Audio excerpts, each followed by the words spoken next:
six-pack Lapadat, and we got Marcellus Williams returns, the king of the lifts, my man. A lot has happened. Obviously, USAPL Nats happened. A lot of people announcing they're crossing over to the IPF. A lot of your athletes crossing over to the IPF. A lot of chatter with that. Oh my God, what's going to happen? Some of the world champions have already started calling out some of your fellas. Like, very surprised. How surprised? Well, first off, before we get to that, let's not bury it. Who is crossing over? Yeah, so as of right now, for sure, you got Bobb, Pitre, and Ashton that are for sure crossing over. So that's in terms of who's going from USAPL to PA. That's what we got right now. Might be one or two more later in the future, but as of right now, confirmed, those are the three who are for sure coming over. And what was their motivation for crossing over? So, man, it's definitely kind of a mixed bag. And then, what I can say for sure is for all three of them, right? It's definitely this thing where it's like, hey, I'm tired of what I've done or the things that I feel like I've accomplished being diminished just because it hasn't been done, like, in the IPF or on the world level stage. So I know that's a big thing, especially more so for like for Pitre and stuff like that. I know for a fact that they're all, and this is kind of just cool for me as a coach, they all pretty much, they have like this sense of like, hey, I'm proud to be like on Team Craftsmanship. You know what I mean? I want to go over there and show the world like what we're about, that we can do this on any stage. You put us over there, we're going to do it. So that's a big thing for them. That's probably honestly Bobb's main incentive out of everything. Like, because out of the three, the one who was like the last one to decide to do it was Bobb. Because Bobb is still very much about like, yo, I want to chase like the bigger battles, go where the competition goes and stuff like that. So for him, I know like Rondell played a big role with things in terms of like, okay, what's Rondell going to do or not going to do? But he's at this point now where he's like, okay, well, you know what? While Rondell's kind of figuring it out, I'm not missing out on anything USAPL wise. If I go over for right now, go to PA Nats, do my thing, go to Worlds, do my thing, and then kind of see from there what the landscape's looking like. And if he wants to stay and, do Sheffield, or if he, wants to come back. Because I know as of right now, let's say Worlds comes and goes, if he had to choose between Sheffield and then going back to USAPL, if that's where Rondell is, he's going back to USAPL. As crazy as that may sound to a lot of people, like Bobb as of right now does not care about Sheffield. Like he just doesn't. He wants to just keep getting better and go where the battles are. So it's this thing where by the time Worlds comes around, if Rondell's decided, okay, you know what, I'll take whatever suspension or whatever, and then might make my way to IPF, that'll be Bobb's incentive to stay. But if Rondell is like, no, I'm gonna still keep doing my thing over here, and at that point, Bobb's had more time to kind of fill out, get heavier, that's when he may switch over at that point. And of course, things can change between now and then, but as of right now, that's where Bobb stands. With Ashton, I feel like Ashton just feels like he has unfinished business, basically, like on the world stage. Obviously, he's been on the world stage before. He's been in the IPF before. And beforehand, his biggest thing was, I'm staying in the USAPL because, that's where my competition is, and I want to go against my competition. Obviously, he won this past national, so I feel like he can now move forward to do what he wants to do. Like, I feel very confident that had Bobb gotten first and Ashton gotten second, then Ashton would want to stay to go at it with Bobb again. But since he, got that national win, I think now it's okay, time to go back to the world stage and show what I can really do in regards to that. And then, of course, with Pitre, as I'm sure you guys have talked about that here on the podcast as well. I think Pitre's biggest thing is, once again, more that feeling of, I'm tired of what I've done being dismissed, especially in regards to like, okay, the best total, the best total he put up as an actual 93 back in the first Virginia Pro, right? That 890 plus total. He's like, that still hasn't been touched by these other guys. And even with me competing as a 90 kg lifter, where I'm competing 3 kilos lower than the 93s in Worlds, and even in my offseason weight sitting lower than them, I'm still neck and neck with them number wise. He's like, and I'm tired of that being dismissed. So he's like, I'm gonna come over here, I'm gonna prove my stuff, I'm gonna do my thing on the world stage to show that it doesn't matter, Worlds, travel, judging, like he wants to prove undeniably that he's the best. So they've all got kind of like slightly different motivations, but I think a lot of it for each of them comes down to like pride as a lifter. And now, of course, as you were alluding to, with more of like, some of the call outs and stuff, that's definitely fired them up more, especially for Bobb. Bobb was like, this is what I needed. This is what I needed to really solidify. Bobb was about it, man. Like, he already, like I said, his biggest thing at first was like, okay, well, why not? I'm gonna go over there, represent for the team, show out, do our thing. Let's take as many world spots as possible. But now getting called out, especially by people who aren't out totaling him, he's like, okay, let's go do our thing. So I would say, they all have slightly different motivations, but it basically just comes down to they want to go show that, hey, we're the best across the board, period. We don't care what platform it is, Nationals, World, Sheffield. They just want to go show that. Okay, I'd like to touch up on all three of those gentlemen. So first, we'll start off with Bobb, like you said. So Bobb, previously on the podcast, before any of this was alluding that he was going to go 120 or go up a weight class anyways, whether it's 120, 125, whatever. Um, was it at all surprising that the big battle with Ashton, which has been heavily hyped, the toe-to-toe heavily hyped, came and went, Ashton wins? Were you kind of surprised that, oh, are you going to go 120 right away? Like, I still thought he'd go 120, but I was not sure if you want another shot at Ashton first. Is that for sure 120 now? And he's like, no, that's it. I'm all good. I don't super care. Yeah, so it'd be this thing where I think what Bobb would love would be from the standpoint of if Ashton was staying, for example, right? If Ashton was for sure going to stay and just do 110, Bobb would stay and do 110. Because like I said, Bobb's biggest motivation is the competition. He wants the battles. He wants to prove he's the best. So if Ashton were to stay 110, then he would. But since he already knew Ashton was pretty set on switching afterwards and doing it as 105, it just kind of makes sense for, even though, yeah, he could do 105 as well, since his biggest goal is, like you said, he talked to you about, is I want to just get as big and strong as possible. That's always been Bobb's goal. Like, he doesn't have any intention of like really just hanging around any particular weight class. He wants to fill out his frame, get as big and strong as possible. And the fact that even though, yeah, it would have been cool to battle Ashton again, but since Ashton's going to go over and, stay like 105, he's like, okay, well, that's my time where I can be building my weight up to then potentially go against Rondell, who you can say is like his ultimate goal as of right now. So it wasn't really surprising too. And then just from the team aspect, it's like, okay, if Pitre goes 95, if Ashton goes 105, then Bobb moving up just makes sense because that's 3 spots versus like them having to battle it out for 1. So I wasn't too surprised by it, just due to like knowing all that in the background as far as Ashton's decision already and stuff like that. I mean, that makes sense team-wise for your team, even for Team USA, to be honest with Yeah. you. Yeah. I'm sure they would, if they could have a say in it, would be like, we'd love to split you guys up into different weight classes. I know Team France kind of gets bottlenecks like that as well. And I think, they probably have to have conversations with athletes as well, being like, look at your chances this way, that way, whatever. It's just decisions you have to make. How big will Bobb get by the time PA Nats rolls around?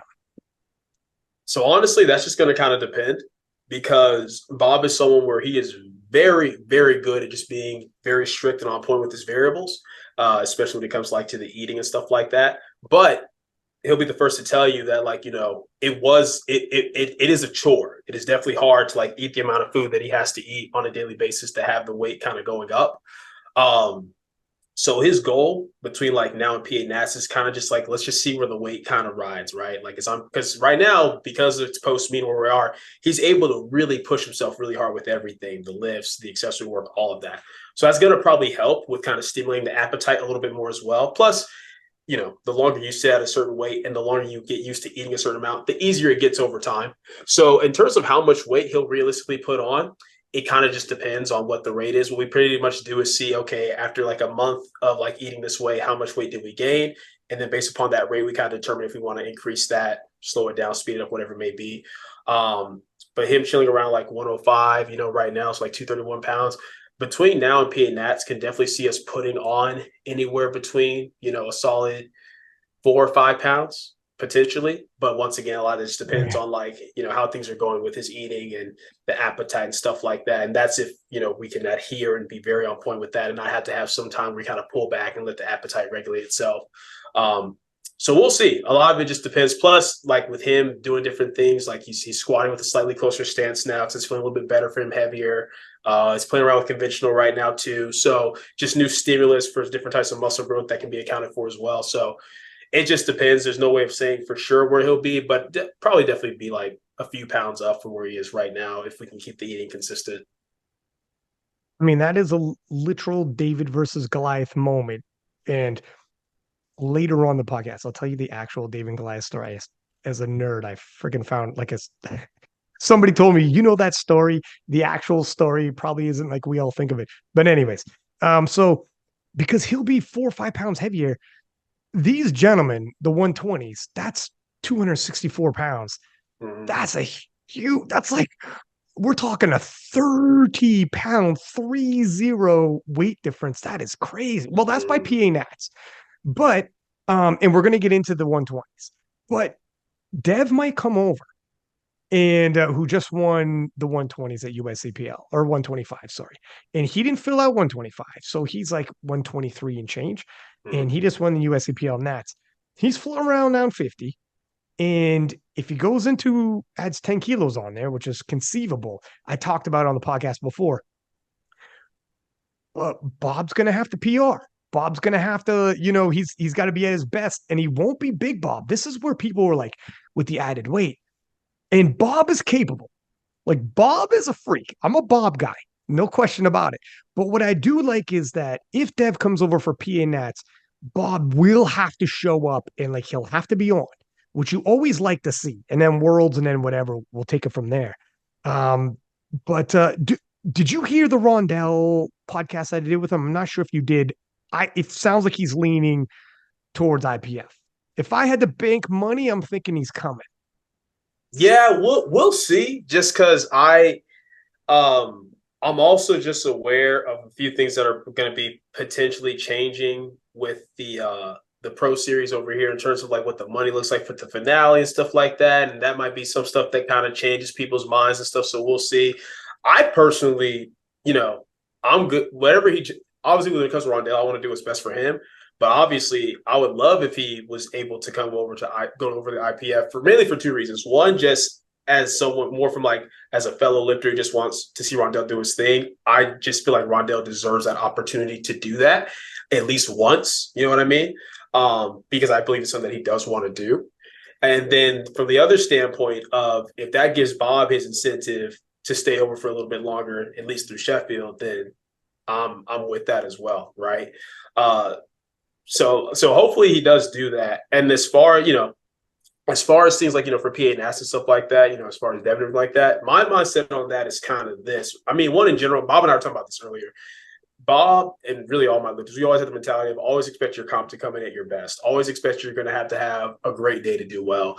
Even if on paper, I could win on a 6 for 9, 7 for 9 day. The goal is not that. The goal is still to go 9 for 9. What I will say though, that people have to keep in mind is Bob is somebody where he gets a lot out of a little.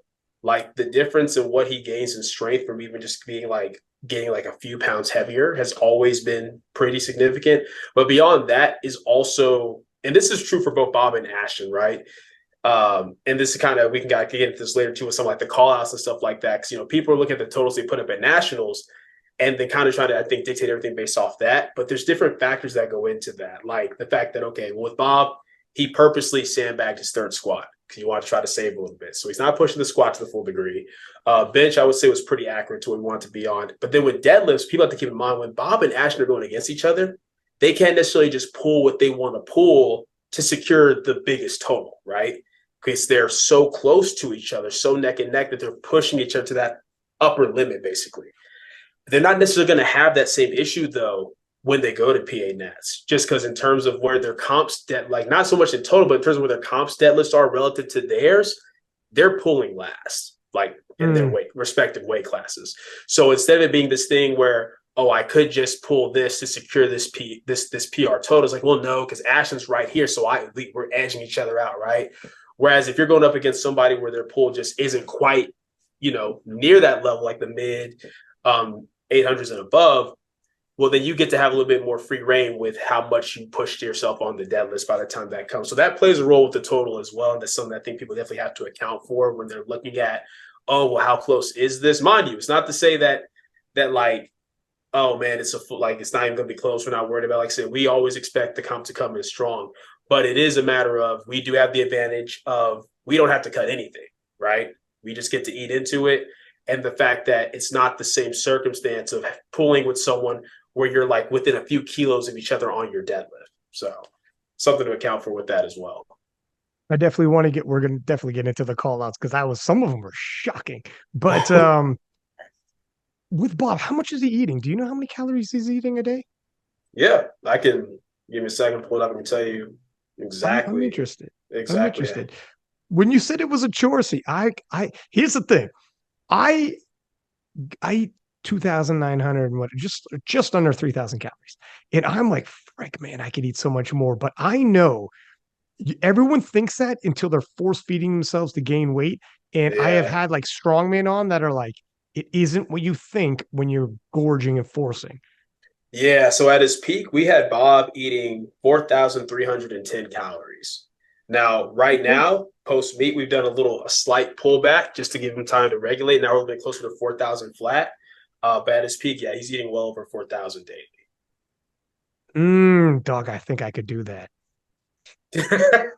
When I hear this, I'm like, oh, what would I eat? I'd be eating See, pizza every day. it sounds like it sounds like that, right? It sounds like that. And it's actually crazy. Like people don't believe this until I show them like that. But like I eat around the same daily. Like I have to gain Do weight. you really? Yes, yes, yes.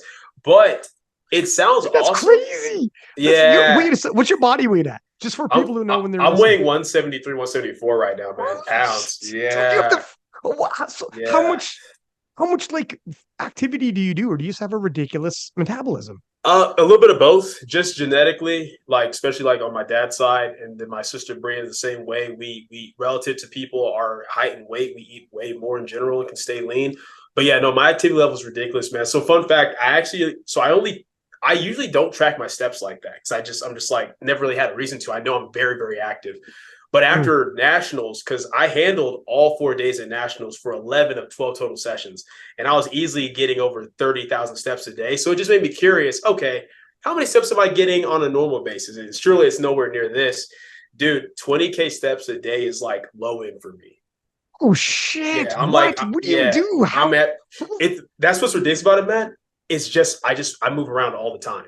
Like Mm. like I have a dog. I take my dog for like 4 walks a day. I have a dog taker, but in general, I kid you not, unless I am doing stuff like this, like my wife gets on me about it all the time. Unless I'm watching a show or I'm sitting down something like this, I'm always moving. I'm always walking around. When I'm responding to clients in the DMs, I'm walking around the house. When I'm on check-ins, I'm walking around the house. When I'm writing blocks, I'll write blocks on my phone and I'm walking around the house. I've Wow. just always been that way. I talk with my hands a lot. I'm a very just I don't like sitting. I don't like being still. And I didn't realize to what degree until I finally kind of started tracking my steps more.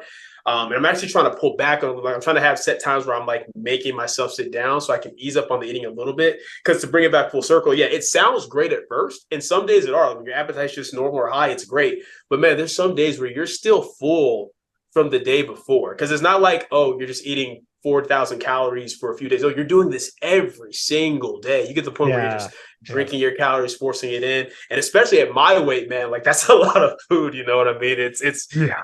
Yeah, it gets to a point where it's just like, oh, this is kind of ridiculous. So, Greg, man. Well, I mean, I had Lee Norton on, and he was talking about so there's steps and there's also neat, and I'm not neat. going to be able. Yeah. Yeah. So I don't remember how the acronym breaks down, but essentially, and I think I'm high on this too. When you're always fidgeting, you're just Mm-hmm. fidgeting. It's just the way it is. And I fidget a hell of a lot too. I've noticed. Mm-hmm. And it's just the way it is. I talk with my hands as well. Like I'm freaking doing it Mm-hmm. right now. Now I'm very freaking cognizant of it. But Yeah. Yeah. like even when I'm just chilling by myself, I'm constantly moving, tapping a foot, moving around, whatever the hell. I'm just Yeah. comfortable that way. And so it just helps you. You're constantly burning calories in the background. And then above and beyond, I like walking. I love, Yeah. whatever, live that kind of lifestyle.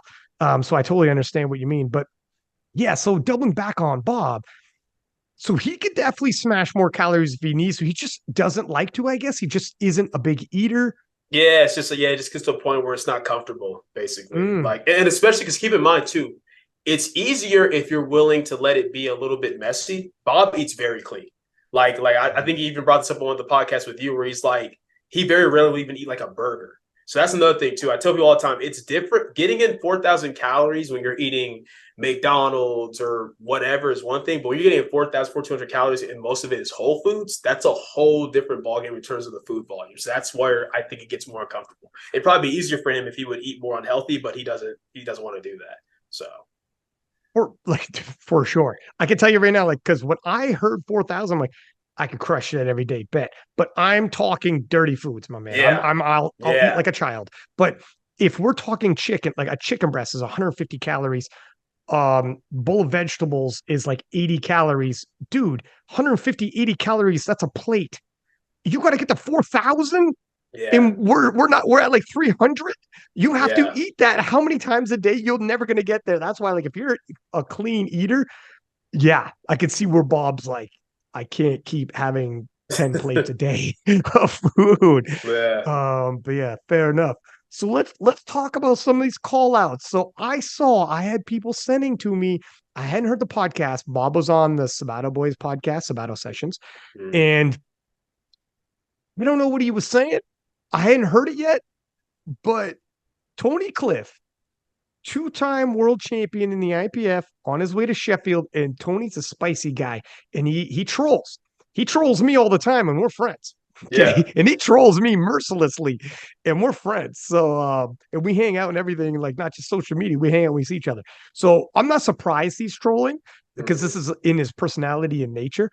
But I seen somebody had sent me, and I don't know exactly what he was referring to. So maybe you know what Bob said, but he said something about, I'm paraphrasing, Bob has an inflated ego for a 105 flunky out the USAPL because he didn't win. He said And he called him said Sideshow Bob. he called him Sideshow Bob and said he was I believe like USAPL failure or like an American Failure. Okay. Yeah, yeah, yeah, yeah, Failure, yeah. which is Yeah. strong wording. Like, Yeah, obviously, which is crazy. Which is that's crazy. crazy. It's like, bro, my guy won the pro series, got second by one deadlift attempt, right? To Ashton of all people. And still, yeah, that was like, I don't know, like it's one of those things where I love when stuff like that goes down. I just think it makes it more fun, more entertaining. But it's one of those things where it's like on one end, like what matters is they got Bob fired up. But for me, on one end, it's like, man, I want to get really fired up with this. But on the other end, I'm like, yo, this dude can't be serious. This is crazy. Like, but yeah. He first off, he's doing what exactly would get this happening. Yep, People talking on podcasts, people sharing it. I had people sending it, screenshotting it, sending in my DMs. He knows how many shares they probably got off that. And we're gonna get into this as well later on about the, we're talking offline about how in boxing we've seen YouTubers crossing over and hyping the sport in different ways, and how our sport now has the world championships, but also has Sheffield. There's money going around, and you can hype showdowns and people. And sometimes it works, sometimes it doesn't. But Tony also just loves doing this kind of stuff. Yeah. Tony legitimately will, like, when I do the fantasy leagues, and they're a lot of work, so I don't do them all the time. Sometimes if I get busy, I can't bust them off, but we're going to go back to them. But Tony literally would post every single day updates on the fantasy leagues for everybody, and like super supportive, listens to all the podcasts, DMs me with feedback. Will still fucking troll the shit out of me. We'll still, like, I mean, we'll still, because it's just, this is he likes his shit. He enjoys it. And I know Bob does too. He's on the podcast saying, I want this. Yeah. I want to troll back and forth, get me hyped up, and then, the inevitable showdown. And Tony's looking at this like, look at, Bob's got a monster total. But, and, I think Tony's biggest is in the 950s. Is that Bob as well? Are they like neck and neck right now, or were they? No. I mean, just at this past Nat specifically, it was like in the 960s. So, and I think that, I mean, that's the main thing that Bob did, kind of like clowning back, being like, bro, look how much more you weigh than me, and you're not even like really out totaling me. So that's kind of. Did Bob answer back? I didn't get that sent to me. Yeah, he did. He pretty much just took the story. He reposted what he said, and then he just responded to his own story, being like, he's like, man, you just got the wrong American hyped up, man. You just got the wrong American hyped up. And then he puts up the databases. He's like, look at what you total, and you weigh this much more than me. He's like, this is pathetic. This is unacceptable. And then he showed how much he totaled. Because at Nats itself, just now Bob totaled 960. So, and keeping in mind, once again, that's with, not pushing his third squat as hard as he could have. And that's with missing a third pull. So, yeah. It'll be good because they're within 10 kilos of each other. And with guys with totals that big, that's close. It's still close. Yeah. Tony two-time world champ. He knows like like Bob's clean though. Like when he squats, two down. Yeah. When he locks out, nobody's talking about shady lockout. When he like Bob is a clean lifter with his lifts. Like so some people they say, well, you get away with this. Bob fucking says Yeah. so. Yeah. I think even Tony would say that. Yeah. But what Tony's probably thinking is, well, let's shave a little off if he has to deal with like traveling the outside world, time zones, whatever. What if just little things? If you're within 10 kilos, or you know what, Tony's going to do this regardless, if I'm honest with you. Oh yeah, no, Tony's doing his job. absolutely. This is his job as Absolutely. the reigning champ. And he's like, you're coming for my title. Let's have some fun. No, Let's have some fun I with this love guy. it, man. Like, let me be clear. Like, I'm not taking this as a, oh, my guy's out total you. How dare you say? No, look, bro. Right now, you're the world champion, and people are coming over to take what's yours. I would expect nothing less Right. than for you to have something to say, man. Like, you got to have something to say. And with Rondell, oh my God, talk about an end boss for the 120s. That here's what I do like. And what are your thoughts on this? Rondell consistently deciding to weigh under 120 and Yeah. consistently in I don't know if you haven't heard the podcast, it's a good one because Rondell talks about all of the political drama that kept him out of Mm-hmm. the sport period for 4 years and what he's facing now and why the significance of weighing under 120 and how he's fighting for this because Mm-hmm. he's a guest lifter at USAPL, an American federation, and still didn't get the love and credit that he deserved.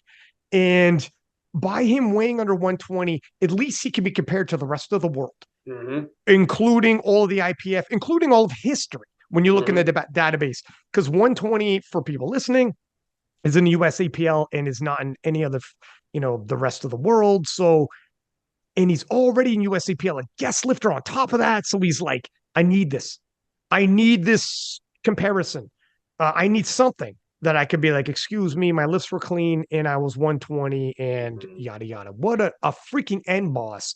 Yeah. And if he comes over, he'll take a year out, and that will set up. Like, can you imagine if Bob and Ashton, if Bob and Rondell clash at Sheffield? Yeah. Well, Oh my lord! that's part of why I want him to do that if I'm selfishly picking it, because it's like the fact of the matter is, it's like we said, at the end of the day, Bob needs more time to fill out Mm. this weight class anyway. So the way I'm seeing it is like, okay, we get through PA Nats, let's say we get through Worlds, and then by that point, Rondell's deciding, okay, I'll take whatever your suspension. That's a whole nother year for Bob to have more time to really fill things out. And it's like, cool, Bobby came over. Let's say Bob wins PA Nats. Let's say he wins Worlds, right? Cool. You came and did your thing. You got that dub. But now you get like the final boss, basically. You know what I mean? Like that would be Mm. that just for the standpoint of like, I don't care what people feel about this fed, that fed, just for powerlifting, seeing those two go at it on a stage, like the world stage ship, that would be insane. That would be awesome. So that's why selfishly, I hope that's what Rondell ends up doing. I'll understand if not, because I mean, taking a year off of not being able to compete when he's already gone through so much time of not being able to compete, I definitely get that either way. But yeah, it would be something else, man. Rondell's a dog, bro. Rondell is like, and people don't get it, man. It was one thing, if you're watching live stream and stuff, but like I said, like I was there watching. It's like I was handling at the same time while he was going and able to see some of the stuff this did, man. Some of the stuff he did, like his third squat. I've never seen someone on a third squat like hit the hole, come up, stop, come up again, stop, tilt, come up and finish it. It was crazy. And then on the deadlift, to miss what he did on his second attempt, then come back and get on his third. Like Rondell's an animal, man. Like just beyond just his strength, like it's the energy he brings to the platform. And that's something that I know is just very appealing, like to me, to Bob, to Ash. Like you want to go up against somebody like that. You know what I mean? Like it's just different. It's different because it's not just numbers. It's almost like it's like a war of wills at that point, if you. So yeah, no, that would be something else. Rondell did do his squat, like Olympic lifting, where like the clean and jerk is obviously two parts. He turned his Yeah. squat into a 3-part lift. It's like, I'm Yeah. sorry, what are we doing here? He Yeah. was, yeah, but he's so incredibly strong, and first off, he will engage in the banter. He was engaging in the banter back and forth with Taylor.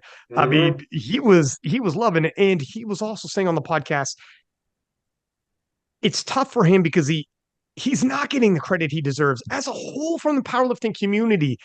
Yeah. He did to the 120s what in 2021 Taylor did to the 74s, where everyone's Mm-hmm. like, oh my God. Mm-hmm. And he isn't quite getting love. And we did a podcast a couple podcasts ago about the top 5 performances of all time. And Mm-hmm. he was brought up as an honorable mention, but he didn't make the top 5 list. He was a little upset. Yeah, He I had a mean, story. I shared it. yeah, I shared it. yeah, We talked in the DMs. I mean, he'll troll me as well, and I don't mind it. Like yeah, I love it actually. I love Rondell. But he might. It's a good. You can argue it's top 5 all time. I told him yeah, in the DMs, dude. I could agree with you. It's tough to take one out, put another in. Like you're never going to be right. yeah, Someone will always be like, "How the fuck did you skip me?" There's yeah. top 5 all time is so difficult, but you could say he did. I'm sorry, man. I'll be real. I don't see how he's not breaking the top 5 at this point. Like, because, bro, what hit the only performance that even came close to what he did at this nationals at NAS itself was what Austin did, obviously, right? But and even there's debate. It's like, I've gone back and forth in my own mind, like, dang, which of these was more I know. impressive to me, right? Because okay, with Austin, here's kind of how I look at it with Austin, right? So of course, broke, way past Taylor's old total. Beat every total as far as 82s, 83s, put up a total that would have podiumed him for not only 90, but the 100 kg weight class, which is absurd, and did all this on a 9-for-9 day with arguably weight left in the tank on all 3 lifts, not especially squat and depth. So that right there is just absolutely absurd. And then, of course, the dots, just insane. But for Rondell to hit a 600 plus dots and to hit that type of total, not even on a perfect day, man, that I wish people understood like what type of numbers you have to be hitting when you weigh that much to put up that type of dots. Like, mind you, like the coefficient score stuff, they're always changing around and stuff like that. But as it stands now, most people know kind of how dots works. Like it's insane, man. And beyond that, just how far away he was from everybody else. Like if he wasn't seen as a guest lifter, right? Like, yeah, I can't. That's gotta for me anyway. That's gotta easily go in like my top 5. That goes like in my top 3, if I'm being honest. Okay, so all right, let me ask you then. And this will be putting you in the hot seat, man. You might end up in someone's stories like I did with Rondell. I'm with it. Just a reminder for everyone listening, Rondell did 1,045 kilos as a 120, which is ridiculous. And to your point, I think 952 and a half or 950 won the 125s. And then IPF world record is Dennis Cornelius. And like Rondell's well above all of that. Did you freeze on me, sir? Uh-oh. Yeah. We're back. Okay. I was about to ask you who your top 3 all-time performances were. And my man, give it a minute because I ended up in stories. All good. Everybody, they take it with a grain of salt. It's the hardest because, and if you say all time, you could say once the IPF USAPL went raw, you don't have to go into the 80s type, Bill Kazmaier type shit.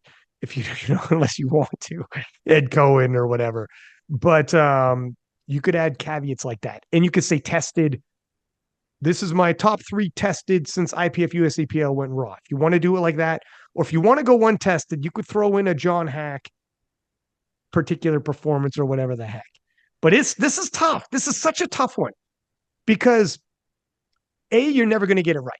Somebody's going to be slighted, and they have to understand this is sports talk. There is no right and wrong. And you could twist my arm. Dude, you know how much afterwards I'm like, as soon as the podcast was over, I'm like, fuck, I think maybe Rondell should have been on my list. Damn it.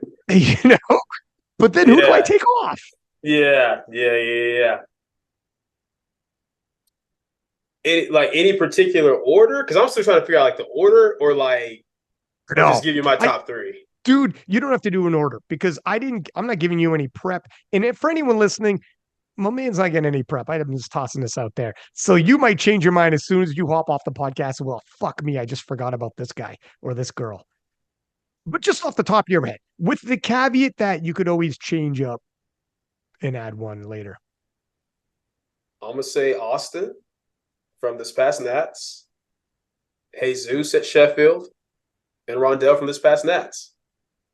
I think for me right now, like I said, I'd have to decide the order because there's so many factors that go into it. But for me, it's like, okay, like to me, Jesus is a no-brainer. He literally did something that has never been done, like just best total period. Like the entire purpose of our sport, he did it. Like you can't take that from him. Like to me, love him, hate him, however you feel about him, I don't see how you could not have him in your top 5, top 3, whatever. Like that's just, there's some subjectivity to all this, but to me, objectively, if it's top performance in powerlifting, and this man literally did the best performance in powerlifting, I feel like you got to give that to him. I'd go as far as to say, just before you hop in there with the other two, if he isn't in your least top 5, I question the credibility of your list. Yeah. No, straight up. Yeah, straight up. Because it's like it's what we do. It's like at the end of the day, objectively, the scores and points, those change all the time, but total stands, man. And we're talking drug tested, non-drug tested. It doesn't matter. Like you can't take that from him, right? Now, if you want to have a debate on what you see as more impressive, like that versus what Austin did or whatever, we can have that talk. We can have the back and forth there. But the point is, he's got to be on the list, in my mind. Got to be in the conversation. Yeah. There's no way he's not. As far as Austin, and of course, there's recency bias because I'm sure between now, but if we have the same conversation, right, by this time next year, it might change up because what's cool about it is when one lifter does something like that, like what Austin did, it's you just start seeing people break through things, right? It's kind of like the first time like the 4-minute mile was ran, right? And then you see people doing it. So, but what I will say as of right now, when I break down everything with Austin, it's a few things for me. Like I already said, you didn't just beat the current total record, right? But you did it with weight left in the tank. You beat the best total in the weight class above you, and you could have podiumed for 90 and 100. And here's something I want people to think about too, because of course, right, and once again, this is not in any way, shape, or form to discredit Jesus, which should be obvious. I just said why he had numbers on the list. But at the end of the day, when I'm saying, like, I expect Jesus to lift more objective weight than Austin. Like, of course, right? Like you're talking about a super heavy versus 75. But for those of you where you even, maybe you don't squat this. Like, let's say you pull in the 600s, like you pull mid 600s or whatever, right? Let's say you pull 650, even 660. Think about the first time you did that. Think about how heavy that weight is in your hands.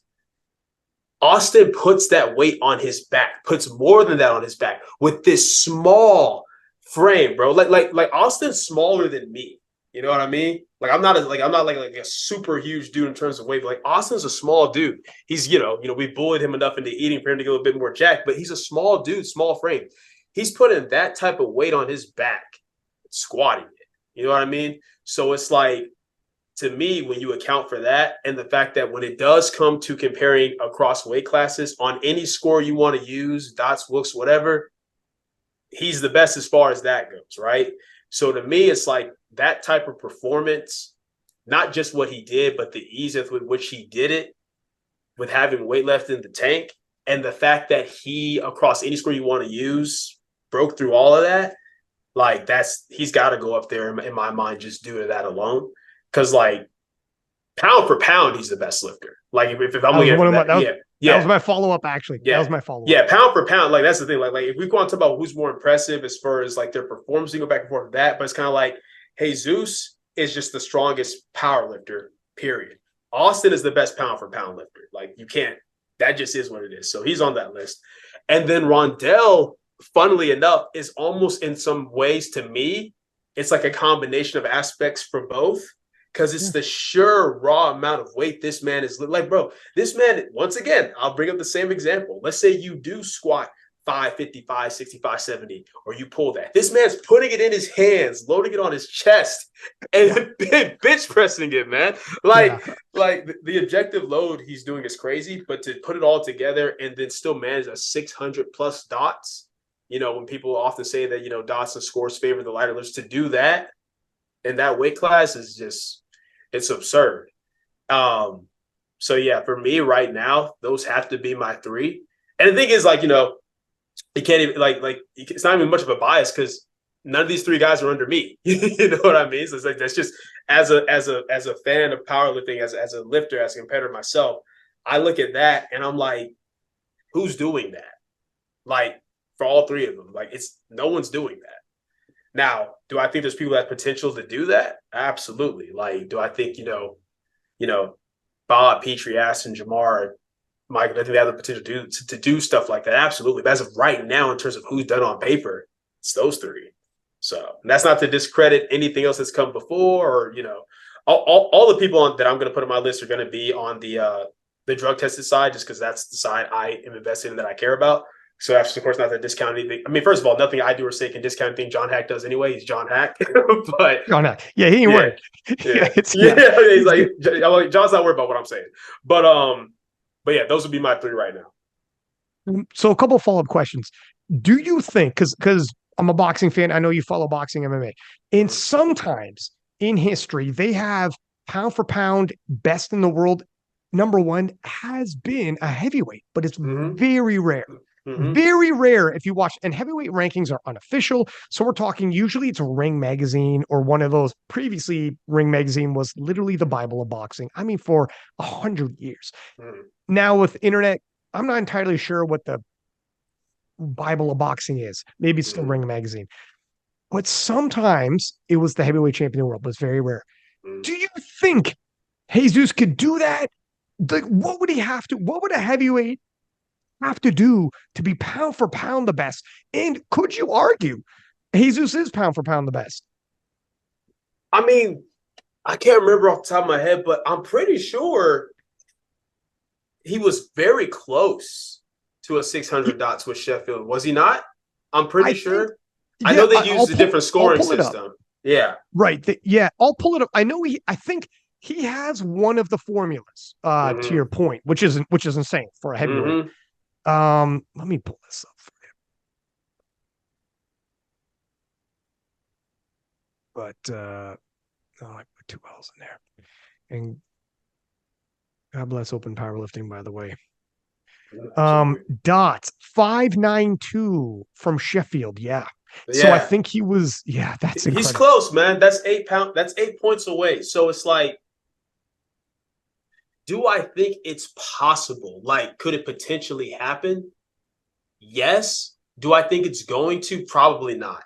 And the only reason being is at the end of the day, Austin's not going to be the only one doing something like this. If you take a 75 or 83 where they're just putting up that type of total at that body weight, it's just going to dominate in that way. Because keep in mind, Jesus has it with one formula, I believe, right? Outside of dots. But the thing with Austin is it's across the board. You put in whatever formula you want, he's got it, right? I just feel like it's one of those things where it's very difficult to do that because of how the formulas are kind of all set up. I mean, really, you could argue, I think it's impressive that he's even that close to it because of as heavy as he is, that he's even approaching that is absurd. It's the reason why I'm so impressed with Rondell being able to do it, right? And obviously, Jesus weighs more than him. But yeah, I just think it's hard, man, because at the end of the day, when you have people that are just really structured well for powerlifting, especially in 75s, 83s, where they're short, they're stocky, they can put that mass on. I think that's hard to beat pound for pound. But I mean, in Jesus' case, when you're literally the strongest man in powerlifting, I mean, how much do you care? You know what I mean? When it comes to that. Right. So I think Austin's missing one of the formulas. Is he? Okay. I think he's missing one of them, but now that I say that, I better double check, or else people are going to be on me. Let me see here. I'll pull this up and take a look here. Full power. Okay, Austin is number one on good lift points. number Jesus has got Wilkes. Okay. Okay. Yeah, Jesus that has makes got Wilkes. sense. That Okay. makes sense. I remember at one point Ray had Wilkes. Okay. Yeah. Yeah. But Yeah. So to your point, like Wilkes favors heavyweights, by the way. yeah. It's not Exactly. historically, yeah. Exactly. It, Exactly. it's not. It's a lot of people from this era weren't around from that era, and we all knew that. We all Mm-hmm. knew back in the day. We're like, you're not going to beat you're not going to beat Fedoshenko, 59 kilo, or Ray, the super Mm-hmm. heavyweight. If it favored the outlier body weights. Mm-hmm. But anyways, it's not really used much anymore. Wilkes, like Yeah. some people throw it out as a, but look at now. I don't know what's going to go on because USAPL is talking about. I don't want to get too. We'll go back to like your other athletes and them crossing over and their challenges and the call outs. But now USAPL is creating another freaking formula. We're gonna Mm-hmm. like. How relevant do you think the formula end up being? And is this a good idea? Like we got so many now. How different is it going to be? What's going to happen with dots? So here's my mindset on it, right? And this is specifically about this is me specifically talking about like just formulas, period, right? To me, no matter what the formula is, the beauty and benefit of the formula is it can let us compare not only across weight classes, but potentially across federations. That's what's cool about it to me, right? And if USAPL has their own formula that's just for them, when dots works perfectly fine. I just feel like I understand the mindset of, hey, I want to do stuff to set myself apart or to set the Fed apart. But there's such thing as going too far. You want some type of like crossover analytics, essentially. For example, look at what Austin did. Look at what Rondell did. Look at what Alexis Jones did. You can sit there and say, yo, these people did this. They put up this dots, and everyone knows what you're talking about because everyone is using dots right now. Everybody knows what that means. They're like, wow, that's crazy, right? But if you now just have your own formula that only applies to your Fed and nobody else even really is using it or has a reason to care, that's kind of like outside the USAPL, who cares, right?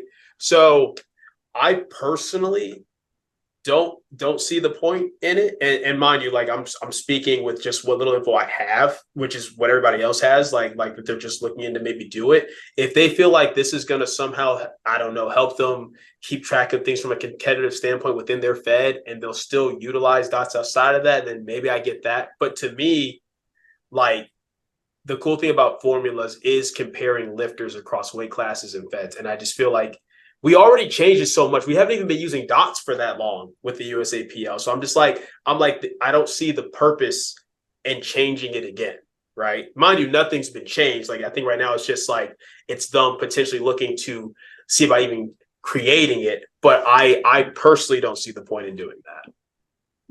Here's the thing, too. People like the viewership on the USAPL isn't what it used to be or comparative to the IPF Worlds, but because people watch their own weight classes. People Mm-hmm. like when I have people on the podcast and I ask, "Do you watch powerlifting?" Almost always, I pay attention to my weight class. I pay attention to weight class up or down, but their weight class. When they watch USAPL and they don't have their own weight class there anymore, Mm-hmm. that hurt globally. You are losing. You're segregating yourself from the global market. That's not to your point about like I understand. Let's be a little different, but you actually are cutting off the global market because they're like 125 or whatever. Like that's why I love Rondell weighed in under 120. But globally, they're like, I don't care. This isn't even my weight class. What weight class is this? I don't even know. They're 5 kilos in between this, whatever. It's difficult. Then, if you have a whole money meat tournament based on a formula nobody else uses, and now you're going to crown champions, and they're like, I don't know, is that good? Is that points good that they got? I don't. You're Mm-hmm. going further and further away from the rest of the world, and they're going to be like that's why your views are going to get like why are views so much less than IPF World? You're further and further. The whole global market is now like the global market used to watch USAPL Nats. Yes, they did. Mm-hmm. More and more they're not. And every move they're making by changing weight classes so they don't recognize the weight classes, changing formulas so they don't recognize the formula. All this is and you already aren't sending lifters to worlds for them to compete against later, which also was a thing. So now it's further and further. That's why I don't like it. I don't think it was a good idea. But I don't want to go too off rails on this conversation. But all your points you made exactly what I was feeling. I don't think it's necessary. As a matter of fact, it's not just redundant. I think it's going to hurt in the long run. So maybe I think they should reconsider. But anyways, I digress. Going back to your lists, one that people got at me in the DMs, Jesse Norris. Mm-hmm. And I know Pitre has been chasing his total, and the fact that it's Jesse did that as a junior, and it was 914 or 915 in the 93s, but he weighed in at 90, I believe. And he was still a junior. It's insane, albeit local meat. I think it was on pound plates. Mm-hmm. There's some caveats still ridiculous. If someone Mm-hmm. wanted to talk me into saying that should be in the top 3, top 5, they could, but then you got to take someone else out. Another one Yeah. is Taylor Atwood's. Obviously, Perk did more, but at the time, because everyone's always going to do more every year, it's going to get more. But at the Mm-hmm. time, for a single performance in terms of dominance, Atwood had all 3 formulas: IPF points, dots, and Wilks. And the Mm-hmm. Wilks, which doesn't, like we said, doesn't favor those Mm-hmm. lifters. And he had Wilks even, and was untested, tested, blah, blah, blah, like whatever. Mm-hmm. But again, same thing with Jesse Norris. If you want to put Atwood in there, who are you taking out? And it becomes, Yeah, it's too yeah. hard, man. It's too See, hard. I look at it from this perspective as well too. This is something that, as I've taught to people, that I realize a lot of people don't do, is I don't just look at what somebody did. I look at what were the circumstances in terms of level of competitiveness at the time they did it, right? So I'll take both the examples you gave. If we're talking about Jesse, right? Okay, once again, like you said, local meat, pound plates, stuff like that. It's just like and I'd even probably go so far as say even the judging standards probably weren't what they were today, if we're just being really objective with it. So I'm looking at it from that perspective. With what Taylor did, I believe at that time was unprecedented. I mean, it was unprecedented, never done. But what we have to keep in mind is like, okay, but what did we have to look at and compare it to then, right? Like, for example, out totaling a 74 or 75 out totally like the 82 and 83s 2 or 3 years ago would have already been impressive. But doing that today with what the 83s are hitting today, like to me, it's just like what you did, even what y'all did with similar circumstance, you did it in a tougher environment now. You know what I mean? Because there's more freaks than what there's ever been that you have to be compared to and stuff like that. So I kind of look at it from that perspective as well. And to your point, it's like, yeah, I mean, at the end of the day, no one's going to be happy with what you pick because you're going to have to leave somebody out. But that's kind of part of why I look at it. Like yes, there is recency bias. Oh, this just happened. But it's like, okay, well, if I lay these out on paper, right? And I'm looking at things like, okay, well, local meat, pound plates compared to the national level or the world level. Or I'm looking like, okay, well, you hit this total and you had like you were the best in these formulas, but this total is objectively less than this total. And your total, yes, would have put you with the 83s, but this dude's total put him with the 83s, the 90s, and the 100s. That's kind of how I lay it all out when I'm kind of making those decisions as well. They're end of the day, like I say, there's no right and wrong answers because they're all right Yeah. and they're all wrong at the same Yeah. time, if that makes Yeah. sense. Yeah. They all deserve to be on the list. You could argue me so many different performances should be on the list, but that'll freaking bump out so many others that are Yeah. it's crazy. But when Besides you get like Jesus, that's the only one I don't think you can besides argue. Jesus, You that's can't right. I people have tried to with me, and I was like, no, you can't. Like, you can argue if you think there's another performance that you put above it, but he has to be on the list. He has to be like dude, drug tested and non-drug tested. Like you Yeah, like that's the only one all time. that's the only one that I won't argue. It's like if that's not on your list, we're not even having the discussion. In that, I 100% agree.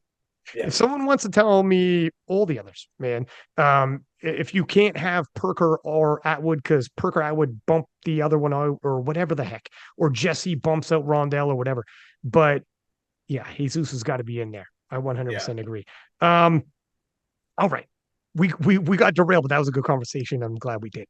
So going back to the athletes, so we're talking about Bob. Let's move on to Ashton now. Mm-hmm. Ashton's coming over, and again, and I was shocked about this one. The defending world champion calls him out. And Mm-hmm. I couldn't believe, and here's the thing, and this is actually, and I talked to Ashton in the DMs about this one as well. This is actually a promo for Sheffield. And Ashton's not even going to be at Sheffield. And the beauty is, like Sheffield, the amount of hype and eyeballs on Sheffield is insane, obviously, right? And for Anatoli in SPD to use that clip calling out Ashton, who's crossing over. First off, relevancy, Ashton announces, and then boom, the call out happens, video happens, perfect timing. That was beautiful. And for Ashton, it's like, my God, my crossing over now just got announced to, like, I know he's announcing it already, but this is like a even further announcing it and further creating hype for his crossover, further drawing attention. So the rest of the world is like, the reigning world champion just called this guy out who's crossing over on his way to Sheffield. Everybody's watching now. I mean, this is the greatest calling card for Ashton. To your point, not all callouts are dirty. They're actually, when you're the guy getting called out, it helps elevate your status, the eyeballs on you, and hopefully the clash when it happens at Worlds. I couldn't believe it because it's Anatoli. Anatoli's never called anyone out before in his life. Yeah. Were you shocked? No, granted, I feel like a lot of other people kind of maybe know Anatoli's personality a little bit better than I do. But to me, it's almost like there's this pressure that comes with it. You know what I mean? Like, let's be real. Let's take the titles, worlds, let's take all that out of it, right?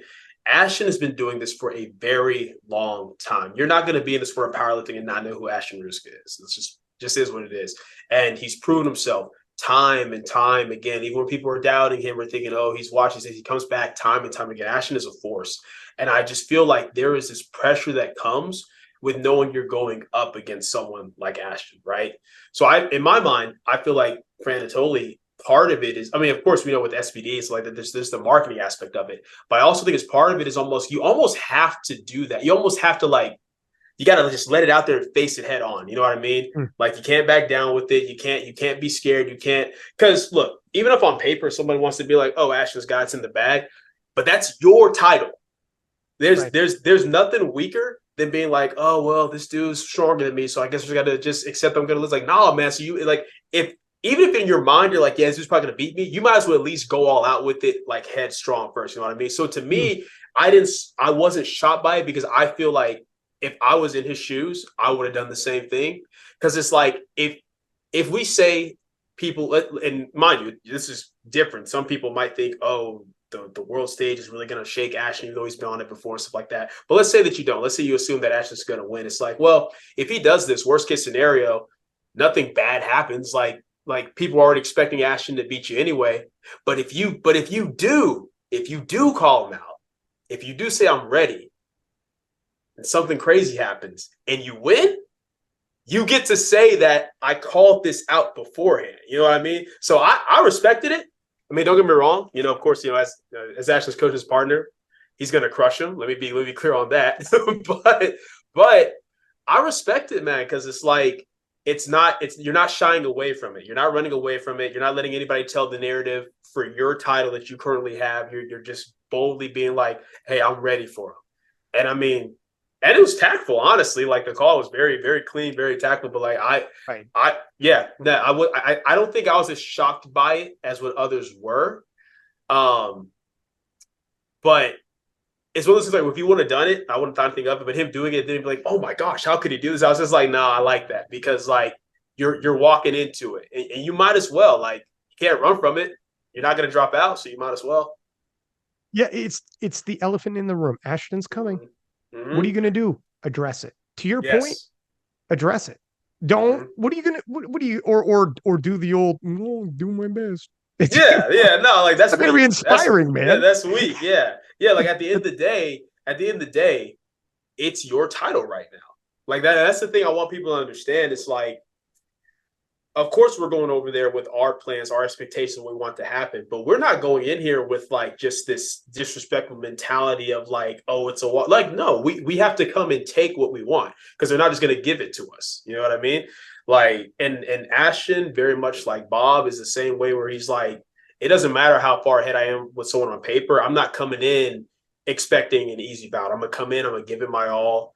and I want my win to be undeniable. So yeah, no, I think Anatoli, aside from of course marketing and stuff like that, I just think it was the right move in general. Like you're embracing this battle that you know was coming. Yeah, no, I 100% agree.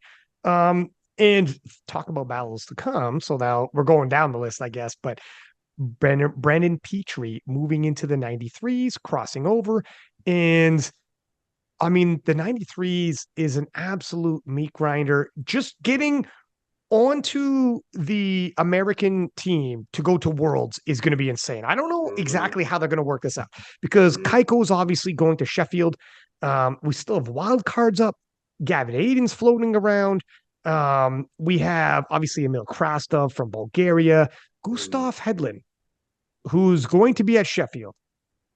I don't know if you've been paying attention within the last week or two. Gustav's kind of flies under the radar sometimes. He doesn't light it up on social media. I'm actually going to clip together some of his lifts when I get a moment, post them all together. But his training total is floating around 890 something.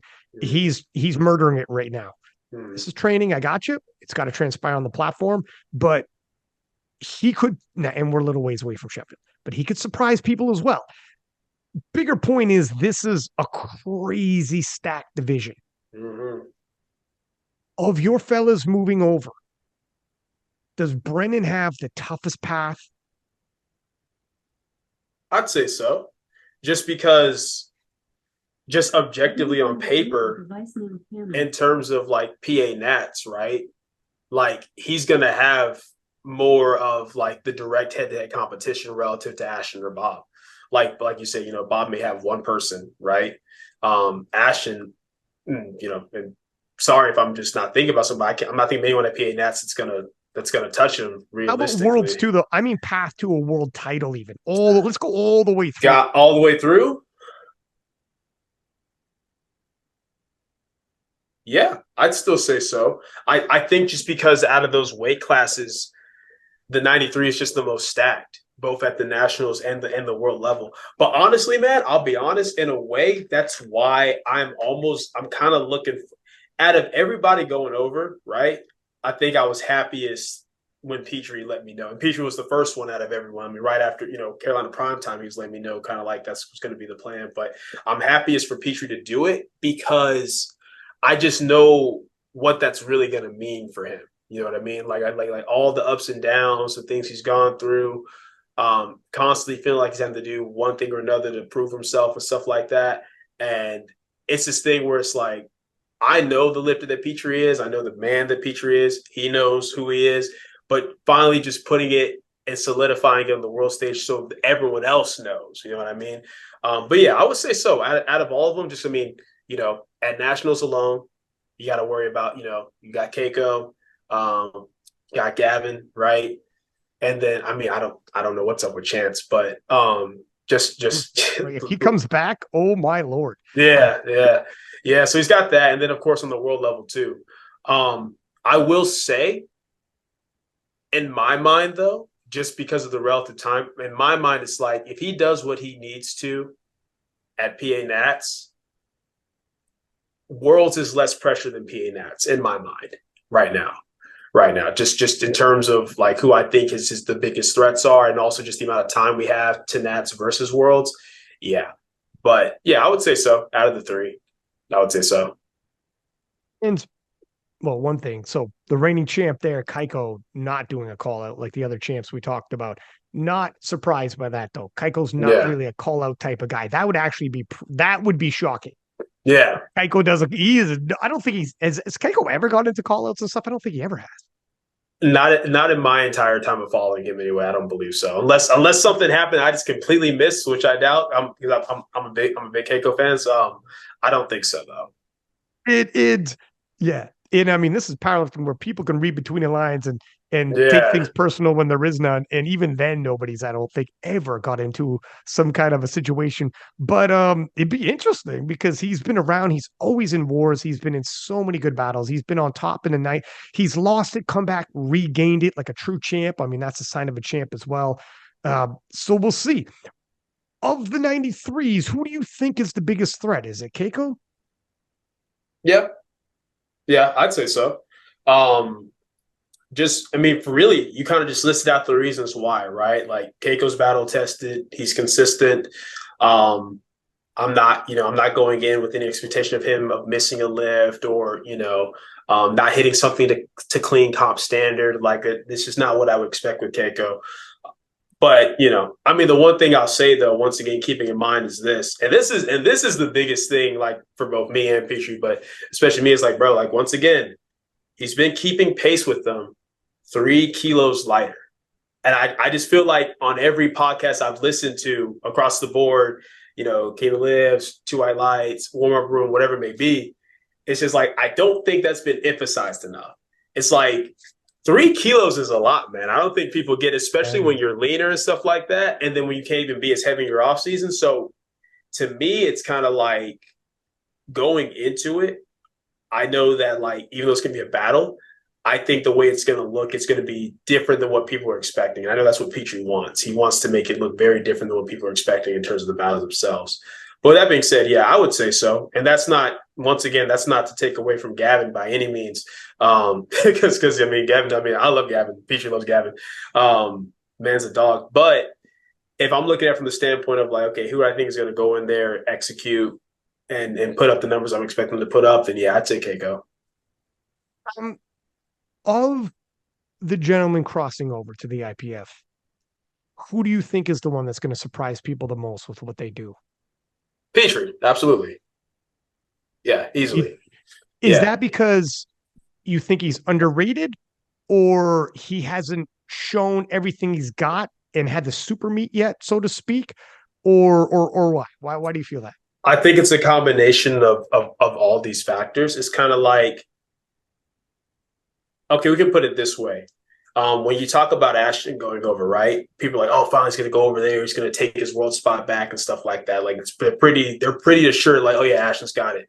You talk about Bobb, right? You might have a couple people being like, oh, he's going to have to work around like, the bench step rule, stuff like that. But for the most part, they're like, oh yeah, Bobb should have this. Bobb should be good to go. When you talk about Pitre, and that's when it's like, oh, there's Keiko, there's Gavin, there's this and that. There's like, oh, he hasn't shown up. He hasn't put this up or done that, blah, blah, blah.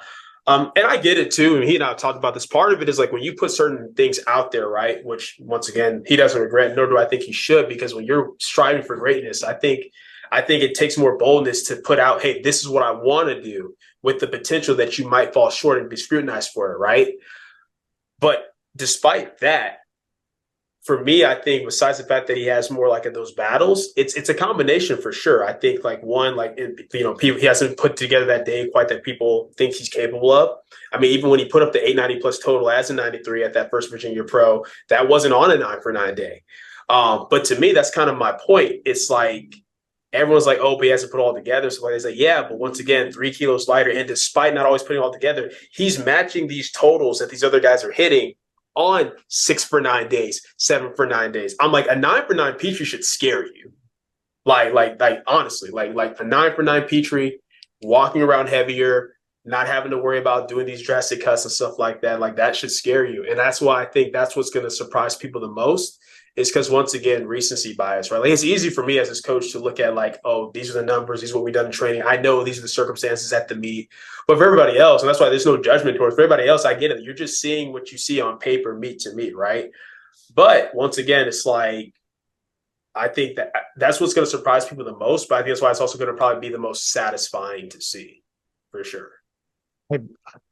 Greg, man, I'm hyped as shit for the Battle of the 93s and Pitre's crossover. That's like for sure a super duper hyped one. Even at the PA Nat level. And I'm not entirely sure how Sheffield's going to roll out with qualification for Worlds, whether Keiko's going to be a PA Nat or if he's just going to do Sheffield and they'll clash at Worlds. Like, can you imagine this? And this is the only thing that would really hurt, is if Keiko does Sheffield.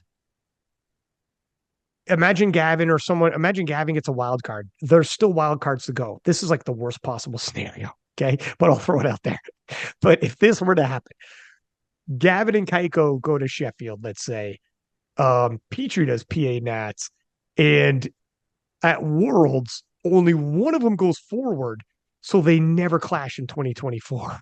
Yeah. Well, any of them. Like Pitre doesn't face either Gavin or Keiko. That's the worst case scenario. That's worst case scenario. Yeah, But that'd be a shame. that'd be crazy. My assumption that I'm assuming they're going to do, just because of how close it is, and me and Peter talked about this, like our assumption is that it's probably going to be something where it's like, okay, like if Keiko does Sheffield, he puts up a certain total, right? My assumption is going to be that Pitre will either have to beat that total or Cahill can still go against him head to head, and just whoever wins gets to go forward. That's my assumption. We'll see how it plays out, because then I guess that would come down to Keiko having to decide, okay, do I just put up a total and let that stand?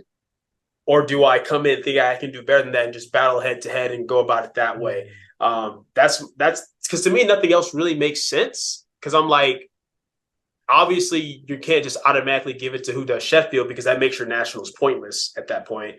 But at the same time, if it is about nationals and it's that quick turnaround, which hopefully at some point they change like the spacing of that, but at that point it's like, to me that would make sense to give Keiko that option, like, hey, you can just let your total stand here, or you can battle it out and win, and then regardless of your total, if you win, then you get to go forward. That's the only thing that kind of makes sense to me, but I guess we'll see what they end up doing. But that would suck. Because part of the fun of it is the actual head to heads for sure. I 100% agree. I would love to see a head to head. I do think they're going to fix up the scheduling moving forward.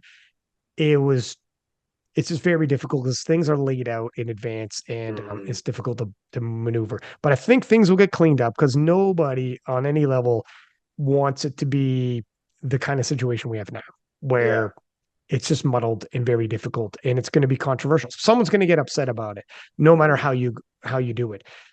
So we'll have to see. And in terms of turnaround, Heiko doesn't have that. In France, they freaking compete every 3 weeks. It feels like, like Yeah. Kaiko and Gavin, neither one of them are like that.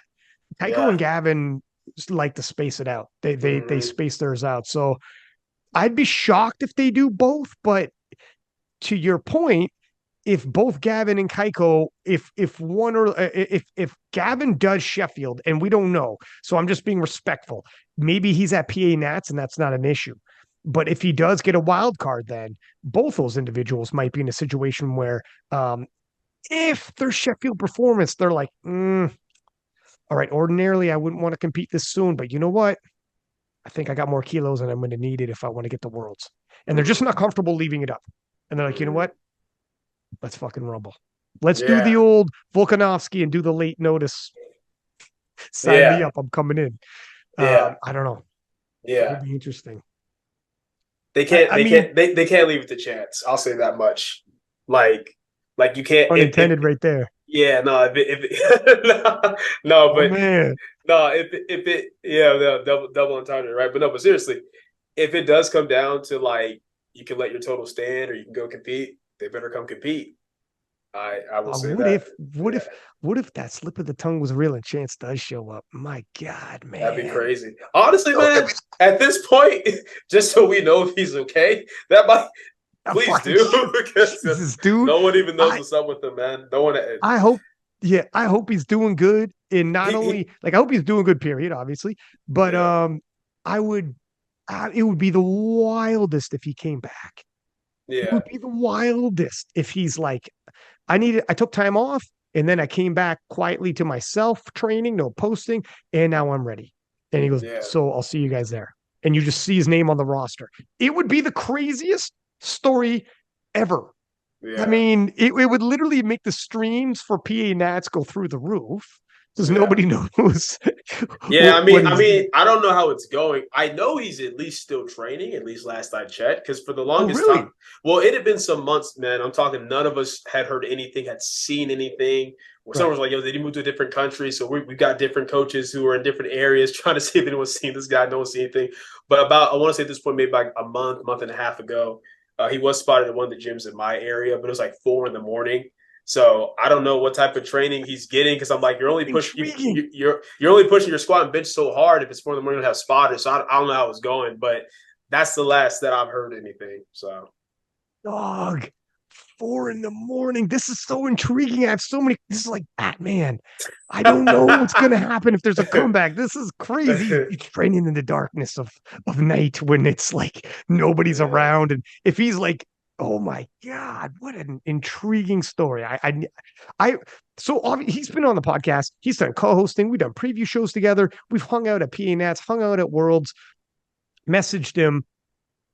Initially, he liked my one message when I'm like, hey, man, don't know what's up, but if you need me, shoot me a line, man. And initially, he liked it. And then months later, I messaged a couple times and not even read. And then just recently, I was wondering, and I relatively recently, like over the summertime, and I posted a picture of him and Jessica Bittner when they both won Worlds in 2022. And I think I tagged him. And then I doubled back, and you know how you could, and he had never seen my last like 3 or 4 messages. And you know, when I doubled back, I saw that he's ended up seeing them at some point. Okay. Yeah. Like my man sees them. And they were small. There's messages like, hey man, I'm checking it. You don't gotta, I'm just checking in to check it. Because you know, you get a little bit worried, right? You're not sure. But you never know. If him checking in and seeing those messages, and now he's training, maybe there is something going on. Who knows? Maybe he's starting to feel certain ways about it. He hasn't totally closed the door. He's a young man. I don't know. Yeah. I'm not even gonna remotely try to guess what's up with Chance, man. Chances of you never know, man. He's interesting, dude. You're never gonna know until whatever happens. So look, he dropped the podcast, and his podcast, he was like, no big deal. We move forward. It's like, well, we haven't seen you since that podcast. Wasn't quite what you said. That podcast is a little misleading, sir. But I tell you what, if he comes back, I am booking him on King of the Lifts, and boy, will he have a story to tell about like what happened, sir. Like that podcast will blow up, man. I will take questions and people, it'll be nutso. But anyways, so with everybody crossing over, and obviously you like this is have you handled and been on the IPF side yet? Not since the split. How excited are you as a coach because you've now seen, since the split and man, things have, holy shit, a lot has happened since the split. Like IPF World seems to be getting bigger and more hype, and the atmosphere at them is freaking crazy now. Sheffield going off, and now that you're going that side, you're going to be at Worlds, I'm assuming, right? Well, I mean, obviously your guys got to win nationals, so right. But the plan would be, you'll be at Worlds, you'll be experiencing, like, it is crazy. My man, it is such a nuts feeling. Sheffield, I'm assuming if like the goal is your fellas get there, at least one of them, and you'll be there. Like, what are you excited about? What are you anticipating as a coach, and now crossing over PA Nats, Worlds, Sheffield, and being on that side? Well, first of all, man, if this Article 14 business can get handled, it make me have a lot more peace about it, because we have to understand at the end of the day, right? Like, even with Ashton, Bobb, and Pitre going that direction, all my other lifters are still USAPL lifters. Like the bulk of my coaching is still that. So the timing works out, right? Just due to the nature of the meets and stuff, the timing works out towards like, okay, cool. I'll be able to handle handle at the Arnold, then I can handle at PA Nats, and then I can handle at Worlds, right? But then after that, certain meets are going to come up USAPL wise that I'm going to have to be at, and then that's going to thus impact Sheffield, right? Obviously, I can be there and be the audience and stuff like that. But anybody who knows me knows that when it comes to me handling, I like to be there with my people, right? So I think I'd be able to like have more peace about it and have more like thinking about like the fun of it all once that kind of gets more like situated. But in general, it's exciting, man, just because like I just like new experiences, right? Like in general, when it comes to life, especially powerlifting. But for me, it's also the fact of like, my biggest goal with coaching, and it still is the number one goal, has always just been to provide the highest quality service possible to my clients. Right? If you're coming to me and you just want to break 1,000-pound total, you're coming to me, you're trying to lose some weight, you're coming in, you're Ashton will be world champion. It's like, okay, what can I do to maximize the success of my lifter? That's always been my biggest thing. But at this point, it is nice to be at this level of like, okay, cool. Like I'm coaching some of the best lifters in the world. We get to go on the world stage and prove it. And that's exciting for me. Like there's definitely no lie about that. And there's definitely a more competitive aspect to it, right? It now goes beyond just the purely of like just provide the best service to my clients. Like, no, me and the team are gonna go over there, we're gonna represent and show what we can do. And being able to represent for America, already awesome. But like I said, I mean, in the same way, Bobb, Pitre, and Ashton have said it, where they go over there like, hey, we want to prove what Craftsmanship's about. I'm the coach, so of course I'm about it too, man. It's exciting. Like it'll be nice for it to no longer be this thing where the stuff that my lifters have done is just seen as like, oh, that's on home turf, and that's like, nah. Like I want to be able to basically shut anybody up that says anything about the work my guys put in, because that's the type of person I am. I don't really care what people necessarily say or think about me, but I know how much work that my lifters are putting into what they do every day. I know the ups, the downs, the stuff in training, the stuff with life, relationships, work, all that. So when they go out there and they do their thing, like on the national stage, right? Especially say like bringing up Bob, where he does everything the standard and people still try to take away from it. It's like, okay, when we do this on the world level in the IPF, you can't do that anymore. And that's exciting for me to be in that position to set my guys up to show like, hey, I am the best and you can't take that from me. So it's very exciting as far as that. And then just, I think it's also just exciting as far as like just the different crowds. Like part of what's fun for me to go into meets and handling is some of the people you get to see. And it'll be cool to like meet some people that I've yet to meet, right? Because they usually are on like in the world level, stuff like that. And then just seeing some people I maybe haven't interacted with as much in a while because they've been doing like the PLA round and stuff like that. So I'm excited, man. It's fun. Anytime there's a new challenge, I'm always excited about that, right? Because at the end of the day, you don't know how things are going to go for sure, but you know that you get to buckle down, put your best foot forward and go for it. And for me, it's like my brain's always going like this anyway, in general. So now I'm just over thinking about everything. Like, okay, set them up for nats, different things that could happen there, the different battles, the different calls that maybe have to make, the adjustments that we might have to make just from a technical standpoint to make sure everything's, to the standard that people want it to be over there. So I'm excited. I'm excited for it. It should be fun. For me, it's still never been like, I don't know, man. I'm still not somebody where I'm very much just like super pro, like either fed necessarily. Like I got issues I have with both and things that I think could be fixed easily with both if they just shift their focus. But for me, it's more like my guys are going up there very excited for it, and that gets me more pumped for it as well. You know what I mean? It'd be different if it was kind of like a grudging thing where they're kind of like, I don't know if I really want to do this or not. But since I know like they're on fire for it, that's like, okay, cool. Let's go do it then. So that's kind of where I'm at with it. It is from a coaching aspect. I could see where this is my another check mark. This is something else on my resume. This is something that people have previously held against me, and now I have an opportunity. Now I have an opportunity to take that away from the naysayers, which is also motivating. Like athletes get motivation from it, and coaches do too. And it's almost like the worst possible situation a person can have, period, is when you've done everything and there's nothing left to do. I don't know if that happens in life, maybe like when you get older, but like, Yeah. how sad is it? How sad is it when everyone says this, it's the rise that you want. People like, oh, when I make it, it's going to be this. When I make it, and people who've quote unquote made it, I'm using air quotes if you're listening, they always tell you it's the rise. It's the checking of the boxes on the way up. We're like, oh, remember that milestone? Remember that one? Remember that one? And this is just another one that you get to seek and go after. Yeah. Yeah. That I'm all about that, man. I think I even said that however long ago. The first time I was on the podcast when he was like, contentment and growth is my whole thing. Like hitting the goal is just to give me a direction to go in. But once that goal is hit, it's like, okay, what's next? What can I do? Right. Like I'm the type of person where like even this past nationals, man, very, very successful for the team. A lot of pro cards earned, a lot of podium positions, PR totals, all that. And you take it all in, you enjoy it, stuff like that.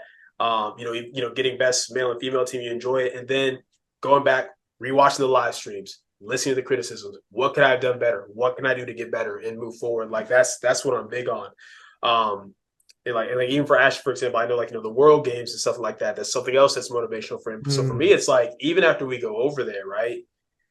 As far as like I said, who knows what my guys are going to pick? Maybe they go over there and they decide that they want to stay longer. Maybe they go over there and they're like, okay, we ran the guideline, let's come back.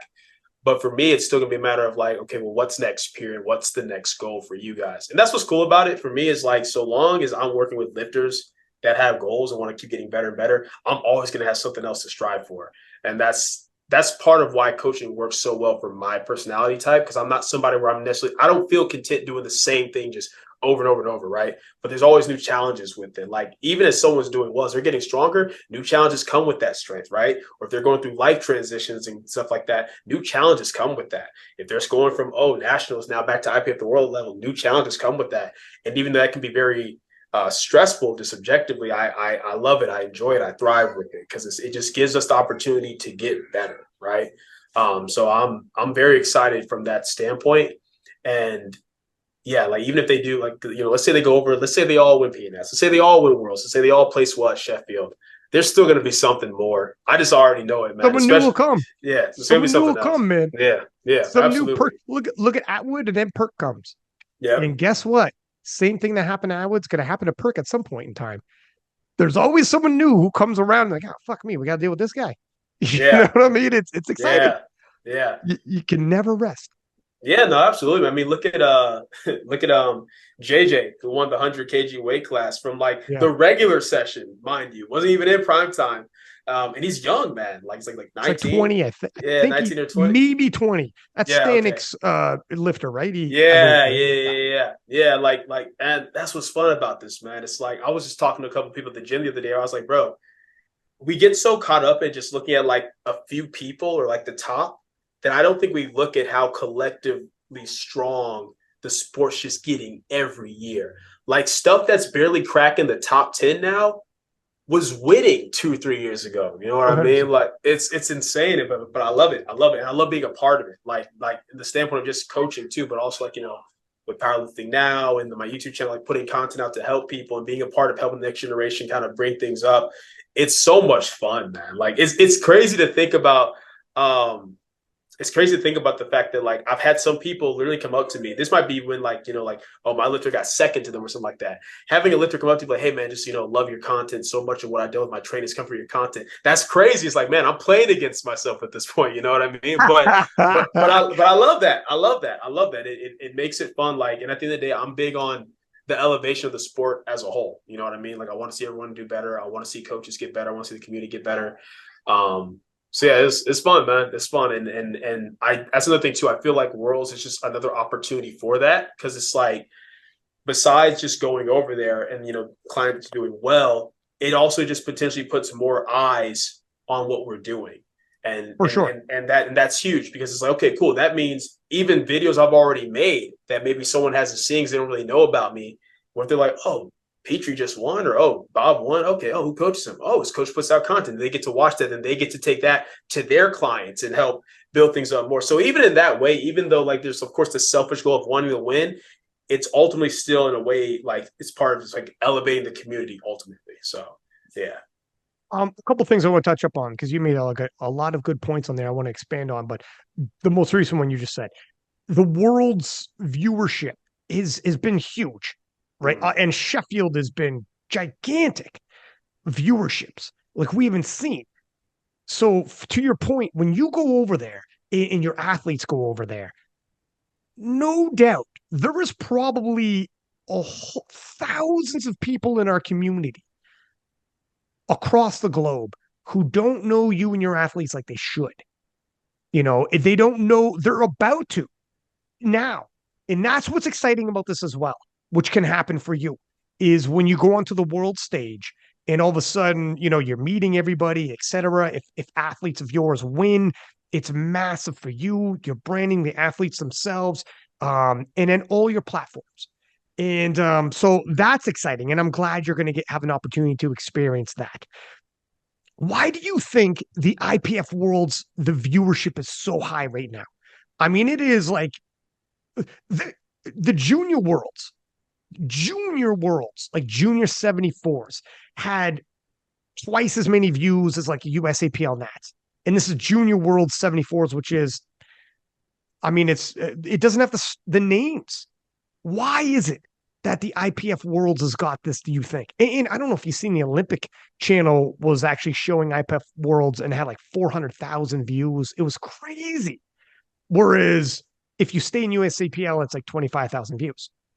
It's insane. And this is what you're going to bring in terms of like viewership and reach. So I'm glad you're doing this. And I know I'm sounding like an IPF shield, but seriously, this is good, Marcellus. That for yourself, for your athletes, what's the doors that can open up for yourself?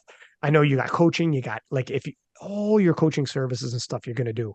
This is gonna help, my man. Reach is everything, right? But why do you think this is? How is this happening? What moves has the IPF made? And then my follow-up is going to be, what do you think they should do that they're not or would like to change? I think there's a few things that kind of go into it.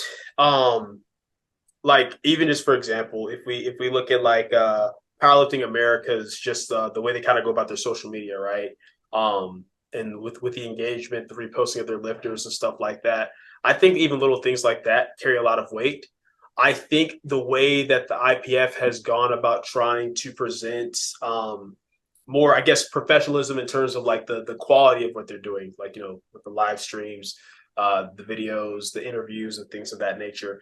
I think that goes a long way too. Basically, like I said, it's not really reinventing the wheel. It's kind of just taking things that other sports already do and just incorporating it into powerlifting, but in a way that makes sense for powerlifting because the nature of what we do is a little bit different from other sports. But also, man, I do think a large part we have to also look at is like what happened with Sheffield itself, right? I do think that feeds into it. I believe that with what happened with Sheffield and the viewership that got and kind of the engagement that got and kind of level that brought to powerlifting itself, and I think it just then puts more eyes on Worlds because of so many people that were at Sheffield that then came in and did Worlds. You know what I mean? I think that plays a large role with it too. Really, that might play one of the bigger roles with it as of right now. And then, of course, I know a lot of stuff that the SBD is doing in general to help push and promote the sport. That's one thing I'll say straight up. I think people like obviously like you and I probably are more aware of this, but I don't think people understand how much SBD has really pushed and poured into the sport as a whole. And I think the fact of the matter is the IPF has been far more open with kind of letting SBD come in and do certain things relative to maybe like the USAPL, which is something that, mind you, I hope happens. That's one thing I'll say. I still want to see the USAPL do well. I still want to see the USAPL thrive just because at the end of the day, if you take out like the super high level elite advanced athlete, that is probably still the better route for most people right now until Powerlifting America kind of gets a bigger structure, at least here in the US. But I do think part of it's going to be a willingness to kind of do that, to put more money into certain things, to pay people to do certain jobs, to maybe have more collaborative stuff with like big companies like SBD where they have the money that they want to pour into it to make the sport do better. But yeah, I think that's a big part of it too in terms of marketing. And then of course, once again, like the relatability aspect, right? Even what you brought up with the weight classes, that was actually a good point. That's something I never even necessarily thought about. Obviously I thought about it with like the formulas, but like, yeah, even like having weight classes that are more relatable and stuff like that. And understanding that even though, we can say that, American lift is very popular relatively and stuff like that. And they're very strong, but in terms of marketability, right? When you have like, okay, these really nice live streams, these really nice breakdowns of like the lifters, their bodies, stuff like that. When you're doing these interviews leading up to things like Sheffield Worlds, whatever it may be, it's just basic marketing that you would do for any other sport, right? And when you're incorporating that into it, I think that makes a really big difference. And then when you have the lifters capitalizing on that as well, as far as actually doing well and having more of this head-to-head. And I think that's a big thing too. I do think that head-to-head matters. I think at one point, the USAPL kind of had the edge on that a little bit because of the amount of people that stayed, as far as like, that's what a lot of lifters were staying for, right? Like, hey, I want to go up against the best of the head-to-head battles. But now you're kind of seeing this transition where like, a lot of the weight classes this time around, things were a little bit more open, right? Like going into National 75, we all pretty much knew Austin was going to win. We knew he'd have to have a very horrendous day to lose. We were like, he probably can win on the seconds, right? As far as like, 82 and a half, that was way more open because, Russ left, right? So when you look at that as well and look at kind of like more of these closer head-to-head battles, even on the world level, right? Because that's the thing I tell people too, even if the stronger lifters are, say, over in the USAPL, But if there's such a huge gap between first and second, right? Because obviously not every weight class is like 110 where it's like Ashton and Bob neck and neck. But then you go watch Worlds and there's actually more of that closer battles. That's a little bit more entertaining to watch as well. So I do think that's an aspect that people have to account for. That thing's kind of shifted to the IPF's favor a little bit. So yeah, I think there's a lot that goes into it as far as that, man. And then of course we know powerlifting as a whole is getting more popular, right? But it's getting more popular like around the world. Like I have clients that are in different countries and stuff like that, and that is something you have to account for. Is okay, how do we appeal? Of course, you want to appeal to your market, your demographic of whatever nation you're in, but how do we appeal to everybody else too in a way that makes sense? And I mean, the IPF already has just had this structure in place for a while, and I think they're kind of just taking things that have maybe been in their ear for a while, and they're just finally starting to like act on it. And that's really the big thing with a lot of these feds, man. Is like the leadership has to listen to the good ideas that are coming and maybe kind of get out of their own way sometimes in sense of like, well, this is how we always done things, or this is what we like. It's like, yeah, but man, it's a different time. Listen to these people around you. Listen to these high-level lifters. Listen to these coaches. Listen to these people that do this with social media and marketing. And I feel like they've just been doing a better job of that as a whole. And I think that's probably what's playing the biggest role. Because when you have the resources to do it and you know how to allocate those resources correctly because you're listening to people who are giving good ideas, it's kind of hard to go wrong with that. And let's stay on this for 1 sec. I know I had a follow-up question of what you would change and stuff like that, but let's hang on to this for a sec because you hit up some good points I want to dive into further. Very interesting, and I think you're right. Sheffield was a huge beacon, and this is what's interesting to me. Because we kind of saw two different formats. USAPL went down a road where they had money meets, but it was dispersed over different meets, smaller money, and more people at a local level could probably participate on different money meets, etc. You don't have to be the number one in the world. It's only one nation, and you don't have to be number one in that nation necessarily. Whereas on the IPF side, and you don't necessarily know which way it's going to work out until they both play out. It's all theory until it's applied. On the IPF side, the big money meets, it was the old, we're going all in on one single massive one, the biggest in history, the biggest in the sport. Let's see what happens. And you might have said before that, how can that possibly impact people who will never podium at Worlds, let alone win Worlds, to be able to qualify for Sheffield and let alone win Worlds and win by 95% of the world record to qualify for Sheffield? How would that possibly bring people in? And an interesting thing happened. It was the fact that people got excited about it and wanted to be a part of that same federation, even though it's like you will never be a world champion. You may never make it to Worlds. Yeah, but that's the federation I'm in. And when I watch Worlds, I'm watching my federation. That champion from my nation, I'm not going to beat that guy, but that's the champion from my nation. Yeah. I went against that guy. Now he's at Worlds. Holy shit, he's going to Sheffield. Or maybe he's not going to Sheffield. He didn't win Worlds, but I'm watching Sheffield now because that's the next step. And they just want to be a part of it. They're in the building, even if they're not on the penthouse. They just want to be in the building. And this is something that you wouldn't have known for sure. You might have thought, come over to this party. It's not as big, not as whatever in terms of like viewership and money as a whole, but it's dispersed. So you might actually get your hands on some of that money. The money's a lot smaller. You might get your hands on it. Not as many views, eyes like Eurosport or Olympic Channel or whatever, but there's more like it's just you have more accessibility towards it, and it's more realistic pathways, right? Because there's more of them. There's more money meets, and they're in your area.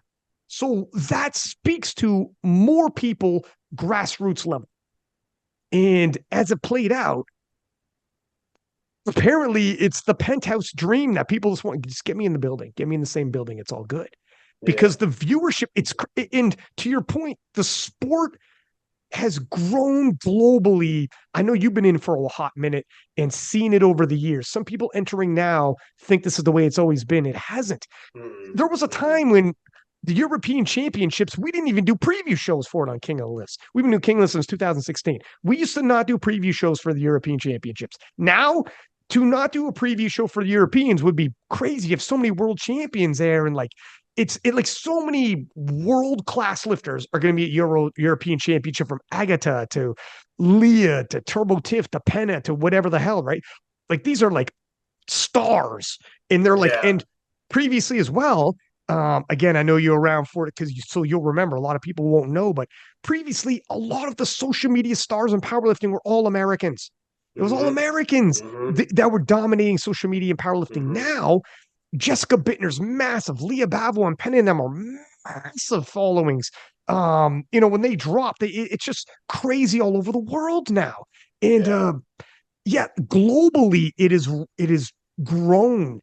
And I don't know, it's just interesting to me. And you can't totally foresee how it's gonna happen. You just kind of throw your cards down and say, let's just see. Let's just see Yeah. how this plays out. And certain things played out the way they did. Well, there's a few things with that too we have to account for. It's like, I mean, well, first of all, like, we know how long Sheffield's been in the works, right? And I'm always objective with that. We're like, hey, look, Sheffield's been in the work for this many years. Pro Series is still relatively new. They got things got to work out. We're fine with like, okay, how much money you're allocating, how you're marketing, stuff like that. So I'm always trying to be objective with that. But with that being said, to your points, right? Well, the first thing we think about it, first, I always tell people powerlifting is a community sport. Like, if you want powerlifting to grow, right, it's not going to be so much to just increasing like the fan base of Spartia's viewers. You have to increase the people who care and involved in powerlifting, because those are the main people who are watching powerlifting. Like if you went to Sheffield to watch, right, most of those people, you're a coach or you're a lifter. That's why you wanted to go all the way there to watch that, right? Or you're a family member, somebody that's doing it. So because of that community aspect, I think that is part of why it works for Sheffield, because it's kind of like, well, what's a couple things was like you were saying, like, oh, hey, you may not be a world champion. There's a lot of people who don't even think that way. There's a lot of people who's like, they just want something to strive for, and that's their thing, right? And it's like, even if they haven't been in the game long enough to understand, like, oh, genetics and longevity, blah, blah, they might come in, but hey, I want to be the next world champion. I want to go to Sheffield. So it gives them something to strive for. The second part, though, is what you said, where even if they don't think they're world champion, it's the community aspect of like, oh, hey, I train with this guy, or I compete against this guy, or this guy's from my country, and he's out here representing on this really huge stage, right? And then the third thing, once again, I tip my hat off to SBD, is the way they went about it with the marketing, the promotion. I mean, dude, I've talked to people who don't even know what powerlifting is, who knew about Sheffield. You know what I mean? Mm-hmm. Which once again, that's why I think, like, to any Fed listening, USAPL or otherwise, it's like, that's what you like, let these companies come in and give you their resources and collab with them. Like, don't be so tight on, like, with your hands on the wheel where you're afraid to let them kind of come in and do some things, right? And I think that'll make a big difference. And I do think that is something that the USAPL is starting to realize and understand, which I think will help. But I feel like with that community aspect, giving them something to strive for, and something that feels, I guess I'll say, bigger than just the sport itself. I think a lot of people have described it that way, as far as like, when you're at Sheffield, it's that thing that actually feels like it feels like more than just powerlifting. You know what I mean? Like, it feels like you're part of something bigger. And the other thing to account for too globally is like, okay, like here in America, right?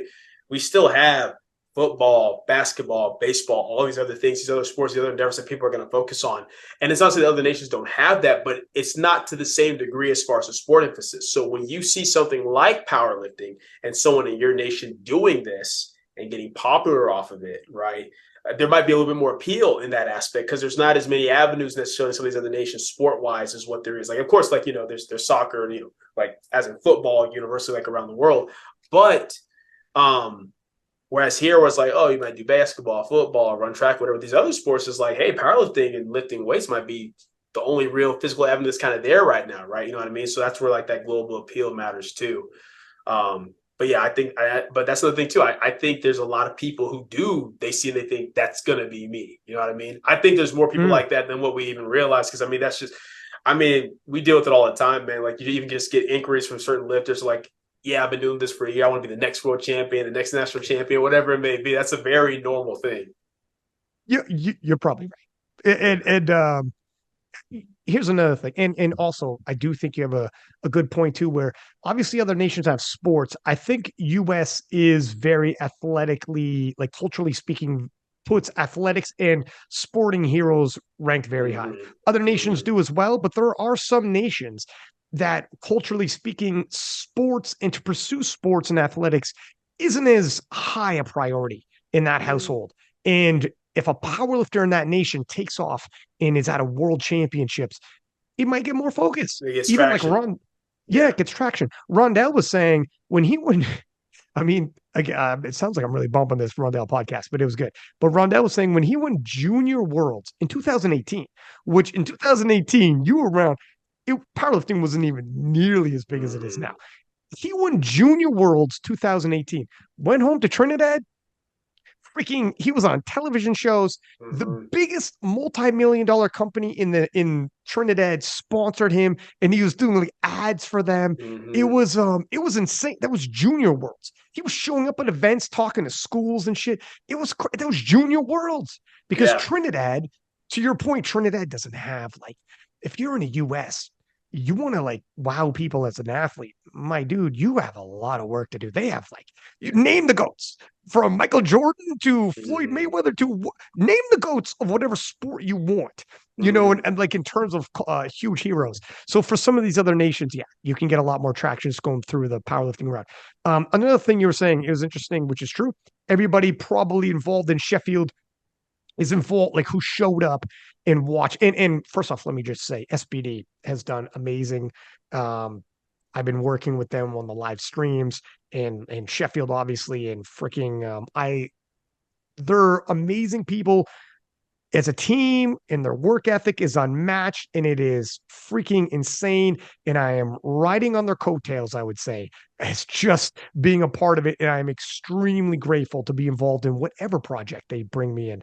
And I think, yeah, 100%. But in terms of the community, when you're at Sheffield, the people who flew in and showed up, they were athletes and coaches. Yes. I think though, so I had Nick, I think it was Nick Manners who was on, and we were talking about this, and he was saying, you know, powerlifting, I think he was saying, okay, hopefully it was Nick then, but we're already going to grow so big because it's powerlifters and coaches and athletes who are watching.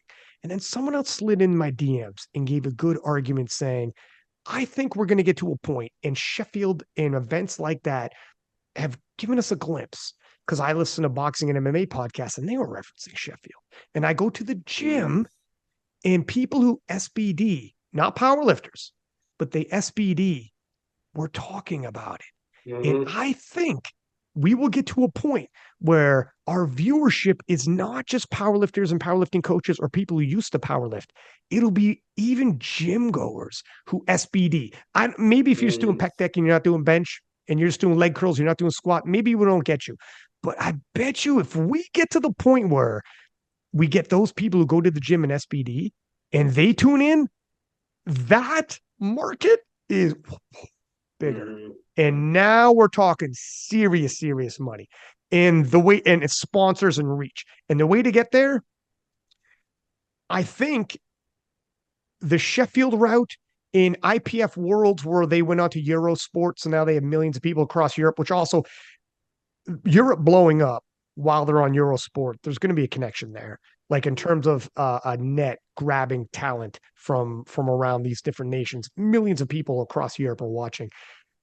I think this is where huge events, it's the huge events that are going to do it as opposed to smaller ones. The huge event and worlds with the big reach and on the Olympic channel where 400,000 people watch it. That's where we're going to get people like, what's this on TV? And then they're like, fucking ice squat and bench. And you're going to see it and be like, holy shit. I think we might get that. If we get that, if we can seize those people. Yeah. Well, I've told people before, I've had numerous talks like this in group chats where I said, if you want powerlifting to grow, just get people more into fitness. Because if you get into fitness, if you get into strength training, at some point or another, you're going to come across powerlifting. Even if you don't become a powerlifter yourself, you're going to come across it. And to your point, yeah, it's having those big events, but then also having the competitors really show out the way they did. Like what Jesus did specifically was huge. I mean, to your point, right? Like, okay, Rondell did what he did as a junior, goes back to where he's from as far as Trinidad, and is on TV and stuff like that. But it took Jesus doing something literally never done historical to get Americans who don't know what powerlifting is to even kind of talk about it. You know what I mean? So it is going to take more moments like that for sure in general, on all fronts. And it's going to take more of like, because that's the big thing, I think, what it is. It's like having a bunch of eyes on you is already good, but you have to then be able to do something with that to get those eyes to then go and tell other people, bro, guess what I saw? Guess what happened? So that's where, once again, the elevation of the sport itself, as far as people continue to get stronger to break past limits, is going to be so good and going to be huge, right? Because it's kind of like, if you do it, you need both. Because if you have a whole bunch of eyes on an event, but then the event flops because the lifters aren't performing well, then it's like, well, this was stupid. Who cares, right?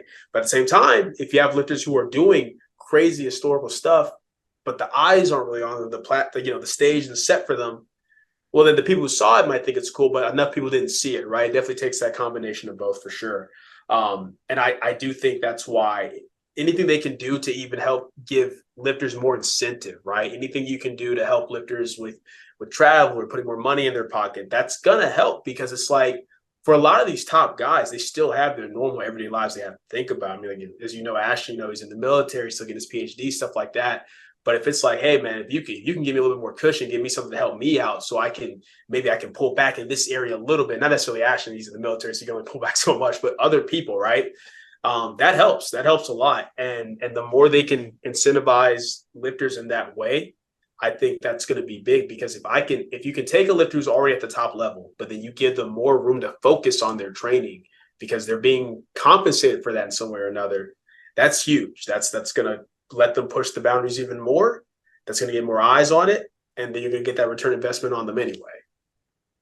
And I think when all the eyeballs tune in and you have that kind of reach, for sure you need people to show out like a Jesus, or you need super close battles, like you were saying earlier, where IPF Worlds had like the 66s with Penna, comes right down, or like a lot of these came right down to the last deadlifts, and it was like, oh my God, is he going to hit? Is he going to miss? And then people like, oh wow, I actually do give a shit, and that was entertaining. And I was right down to the very last deadlift, and on top of that, the stories of.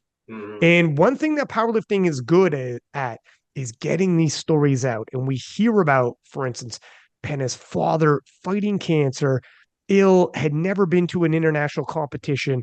And Penna saying beforehand, nominated fourth, I'm going to win this for my father. And everyone's like, dude, you're nominated fourth, Brian Lee. I don't got to go through the whole 66 kilo, but they're monsters. And Penna's like, I got to do this. And everyone knows, like, he bombed out at Euros, finished off podium, and lost his title in 2022. And that's in 2022 is when his dad got sick, and it was like the worst year ever. And his comeback year and the redemption story, and like the stories. And when people tune in and hear these things and they see the interviews, and if you hear a podcast, or Eurosport did little grabs of little storylines of three lifters, Jessica Bittner, Leah Bavois, and a third. But anyways, this is how it's going to be done. When people tune in, the performance is spectacular, whether it's Jesus, a standalone, or a battle. I didn't think I would give a shit. I've told this story before on the podcast, but Olympics were on. I watched. I have it on in the background just because it's once every 4 years, and you never know. And fucking a pole vault battle was breaking out. And I remember, it's kind of like powerlifting. You have 3 attempts or so at a certain height, and then the bar raises, 3 more, the bar raises. And just like us, their bar only goes higher, and you have to get an attempt in. And it came down to only 2 guys left. And the defending world champion from France went, the host nation guy went and hit. The defending world champion from France went and didn't make it, and smoked the pole, and it went down. And the whole crowd went nuts. Yeah. I remember watching. I didn't give a shit until this started getting juicy like this. And I remember watching, like, oh, fuck, now he's got 2 more attempts. And I was like, the crowd is cheering him missing and hitting that. And the other athletes like, fuck, I'm about to be an Olympic champion. And I remember that guy from France grabbing his pole, looking off into the crowd and going, waving his finger like, no. It's not how this is going to end. Fucking dusts himself off, goes and hits his next attempt, and they keep it moving. And I remember, okay, I'm in. I got to watch how this ends. I don't know fuck all about pole vaulting. I'm in. To your point, give me a battle. You give me a battle right to the end, and their personalities while performing, and you see it, and you're like, I recognize that. Yeah. I recognize that from my sport. Yeah. You got me. Those are the 2 biggest things with anything. Competition throughout all human history, competition is fun to watch. But it's not competition if it's just first place is 100 kilos above second, right? So competition is huge. And then two, like you said, personalities, right? Now, what we power lift. Some of us get a little bit more rowdy than others, but there's only so much personality you can kind of see on the platform. But and that's something else that I do think the, IPF, specifically PLA, is doing a good job of. They continue to do this, and if powerlifters, feds do this across the board as a whole. We need more of these interviews with lifters. We need to know more about these lifters. Even doing something that'd be so cool would be like if they just come in and they actually go through a training session with some of these lifters, record that and ask them hey, so what are your thoughts as you're going through this? What are you thinking about? Do a day in the life of a lot of stuff that you see us do with our YouTube channels, but have it that clean, professional quality. And obviously you can't do it with everybody, but if there's a battle between these two lifters and showing both of them and getting clips of that, and then editing and filtering through the clips and then posting those buildups when you're a few weeks out and posting them leading up to it, build up the hype and anticipation, having that kind of show up. It can even show up between the lifts, right? When squats are done, it's a 10-minute break, having these clips of these interviews of these people popping up and showing their thought process, showing their training, get people invested with it. You do that on top of, the battles, and that's huge because the battles themselves, of course, are just naturally entertaining. It doesn't matter what it is, two people running, two people fighting, two people lifting against each other. When it's close, that just naturally appeals to our human nature, right? We like to see that. We kind of like to see the conflict in that. But in terms of if you can just show that, hey, these are people that got everyday lives and struggles, something that you yourself can relate to, it just automatically makes you a little bit more invested because you feel like you know the person a little bit more, even though you don't really, right? And that goes a long way with anything. I tell people all the time, I'm at a point now, man, where sometimes when I watch sports, I might like watching, for example, college football more than the NFL. And the reason being is because oftentimes when I'm watching college sports, I don't know who's going to win. The entertainment is how close everything is. With some of the more professional leagues now, it's kind of you tell me what two teams are playing, and it's okay, you got something crazy is going to happen for this other team to lose. You know what I mean? It's just not as entertaining. I don't care as much. I'm not as invested, right? So that's where it goes to show, even to your point, big names matter. Yeah, but it's kind of even big names can get boring if you know what's going to happen. You know what I mean? If you put up, two professional, if you put up number 1 versus number 30, in the Olympics at track, and you have them race one-on-one, I don't care. But shoot, you take my neighbor's kids though, they're two 12-year-olds, and have them run. I might sit and watch that because I don't know who's gonna. My porch. Yeah, I'll chill and watch this real quick. So you know what I'm saying? There's an extreme example, obviously, but it's true. It's there's an entertainment in the not knowing what's going to happen, right? That's with anything. If you don't want to read a book if you already know how it ends. You don't want to watch a movie if you already know what's going to happen, right? There's the competitive aspect of oh, it's so close, what's going to happen, and then getting riled up for the person that you want to see win or not win, whatever. That plays a huge role with it, and because I know your follow-up point was, hey, what can you think we can do better? More of that. 1 sec before we get in there, because we're vibing so well, yeah, I want to snowball off a couple more of your points, but we will get to that one. Sorry, but I love your idea about a day in the life of or do a preview show. Yeah, put that preview show, like you said, professionally done. Throw that on the Olympic channel. Got 400,000 views 3 weeks or a week before Worlds rolls around, or throw that on Eurosport with a few million people watching 3 weeks before, like the UFC does in their promos before Worlds comes around. Now see what your viewership is. That little bit of money you put in for that package. And this is what SBD is doing. They did Road to Sheffield, which blew up the viewership for Sheffield. And this year into the Sheffield, their Road to Sheffield is going to be even more bigger than whatever. They're following the UFC format of preview. I think one hand is feeding the other, to your point earlier about Sheffield and SBD. And I think IPF sees that, and maybe they will, because Sheffield and SBD in particular are shooting a lot of that content that you kind of suggest they do. They are going over to the different nations, interviews and asking them pointed questions. And they're the ones who got the soundbite out of Anatoli and to hype up these events. And then when you watch it, either there's head-to-heads at Sheffield that you're going to watch and they'll be super close, or if a guy's just going to show out and it's all about, can he hit this particular number? You do give a shit. To your point earlier about that kind of material, 100% agree with you. Put on a YouTube ad, man. Put on a YouTube ad. Think about like if you just type in like, oh, how to squat tutorial or something like that, right? You're gonna find videos that have millions of views on it because there's people every day trying to learn how to squat. Imagine like you pull like a Johnny Candido video or something like that, or one of my videos like how to squat. You click on it before it starts, it's like just this epic ad of like it was like Ashton versus Anatoli or something like that. Just something where it doesn't have to be long, just enough and intense enough to kind of catch your attention where you don't click that skip ad button just quite yet, right? Yeah. That goes a long way, man. I'm telling you. Yeah. No, it 100% does. Frank, there was another thing I was going to say here, but I threw myself off track. Anyways, maybe it'll come back to me. But yeah, so I do think that kind of content and SBD is doing a good job of creating it.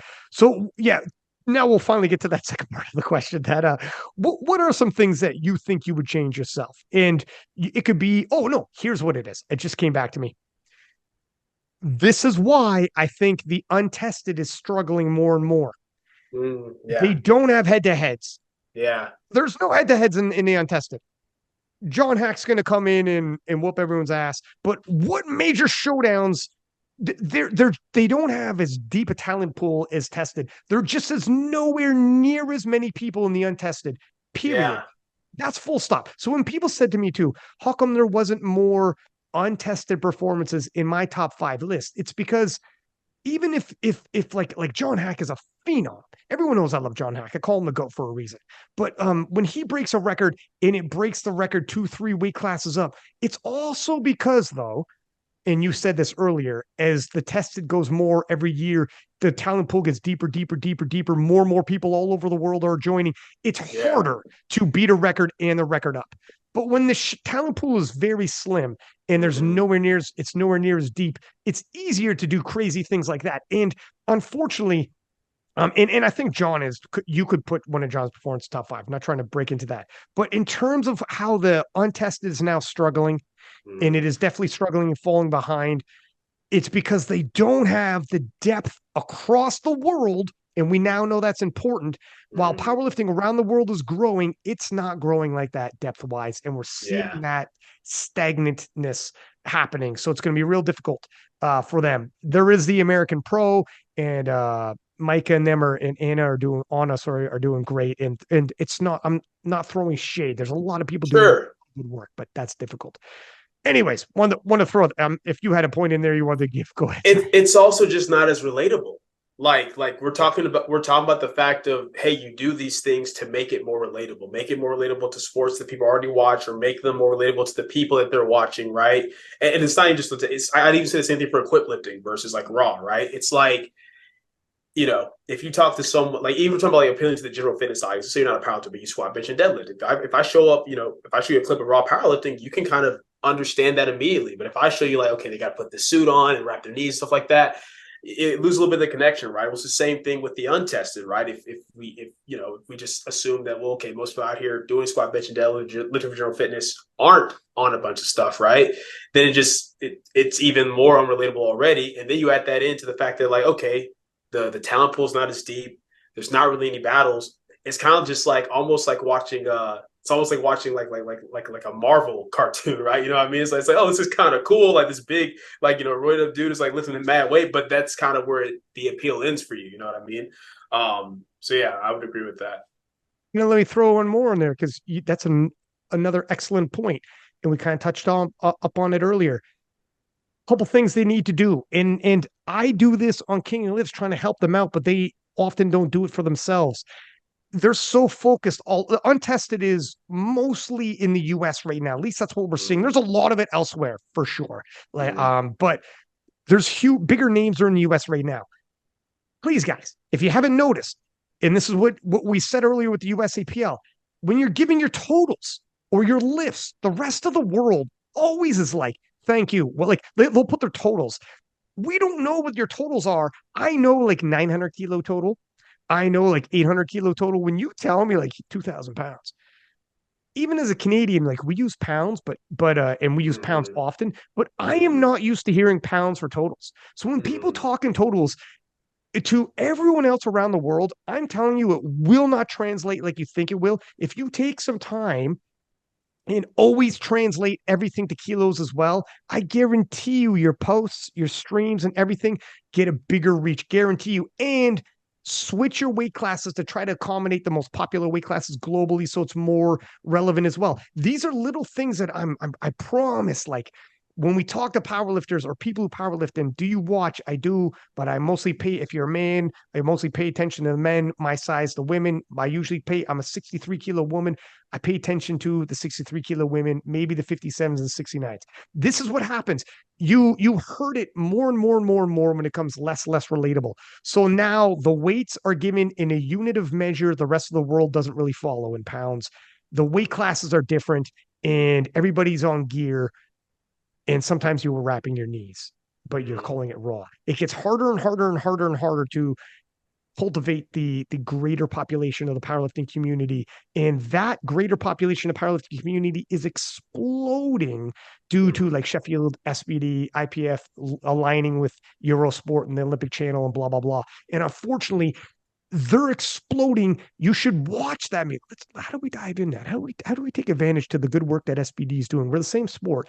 SBD, IPF, they're doing great. How do we take advantage? I'll tell you how. Use those weight classes, use the verbiage they use the unit of measures they use to score their game. It's like you're scoring off at different points, like use kilos and stuff as often as possible. It's this sounds basic, me and you were saying, but like, no, simple stuff adds up over time. It does. That's the thing. It's like no one of these things will make or break you, but doing enough of them collectively can make a big difference. And ignoring enough of them collectively can definitely hurt you for sure. I mean, that's in anything, right? So yeah. Well said. Well said. Collectively, it adds up on you. All right. Now we could go on to the second part of the question. Dog, we've had a good discussion, huh? Yeah. First 2 hours already. Yeah. But yeah. So what are some of the things you think you would change? And here's I want to ask you, well, let me split this up a little bit so we can because it's kind of a broad question. So let's split up into categories. You could do it politically. So this is like on federation level. Like I would change this, that, and the other. Obviously, Article 14 is going to be on there, but like other things as well that you would do politically on like federation level, social media wise, whether that be like from streams to how it looks, how it appears, etc. And then culturally, as a culture, you'd be like, I'd like to see less of this, more of that, or even saying, look, I think this might even be a necessary evil, and I'm not totally against this. Because, like, for instance, on the cultural aspect, these days, which is more prominent now, you'll have far more people doing gym lifts, deadlift bars, straps, whatever the hell. And some people rarely even compete. And they're more known for gym lifts. They're more known for SBD days. And then does this hurt? Does this help? Does it do both? Is it a net positive and it hurts and helps at the same time? Is it a net loss, hurts and helps at the same time? I've been talked into just like a top 5 list. You could talk me into either way sometimes. So whatever. But I don't know. So that's a pretty big, I threw a lot at you. So yeah. No, let's just dive into it. So obviously, like you said, obviously the Article 14 thing is obvious, and I want to take the time to explain why, because I think a lot of people, because I've realized I've talked to more people, especially people outside the US, they don't understand why it's such a big deal. And I get it, because for them, in a lot of countries, the IPF's your only option, really. So it's not a big deal to them, but it's understanding, right? Especially for a lot of us, we're like, hey, this is my full-time job. This is how I make a living. This is how I provide for myself, my wife, my daughter, right? So when you're basically telling me, like as a coach, and I'll get into it for lifters, but as a coach, that, hey, if you come coach some of your top level guys over here, right? But then you go back and coach your other athletes here in the USAPL, we're going to give you a suspension to where you can't directly handle these guys. Well, one, you're putting me in a weird ethical dilemma, because I'm somebody where I'm big on like, hey, it doesn't matter if you're, if you're as strong as Ashton, or if you're one of my listeners that no one's ever heard of, like you're all paying the same amount for the same service. You all deserve the same quality and attention.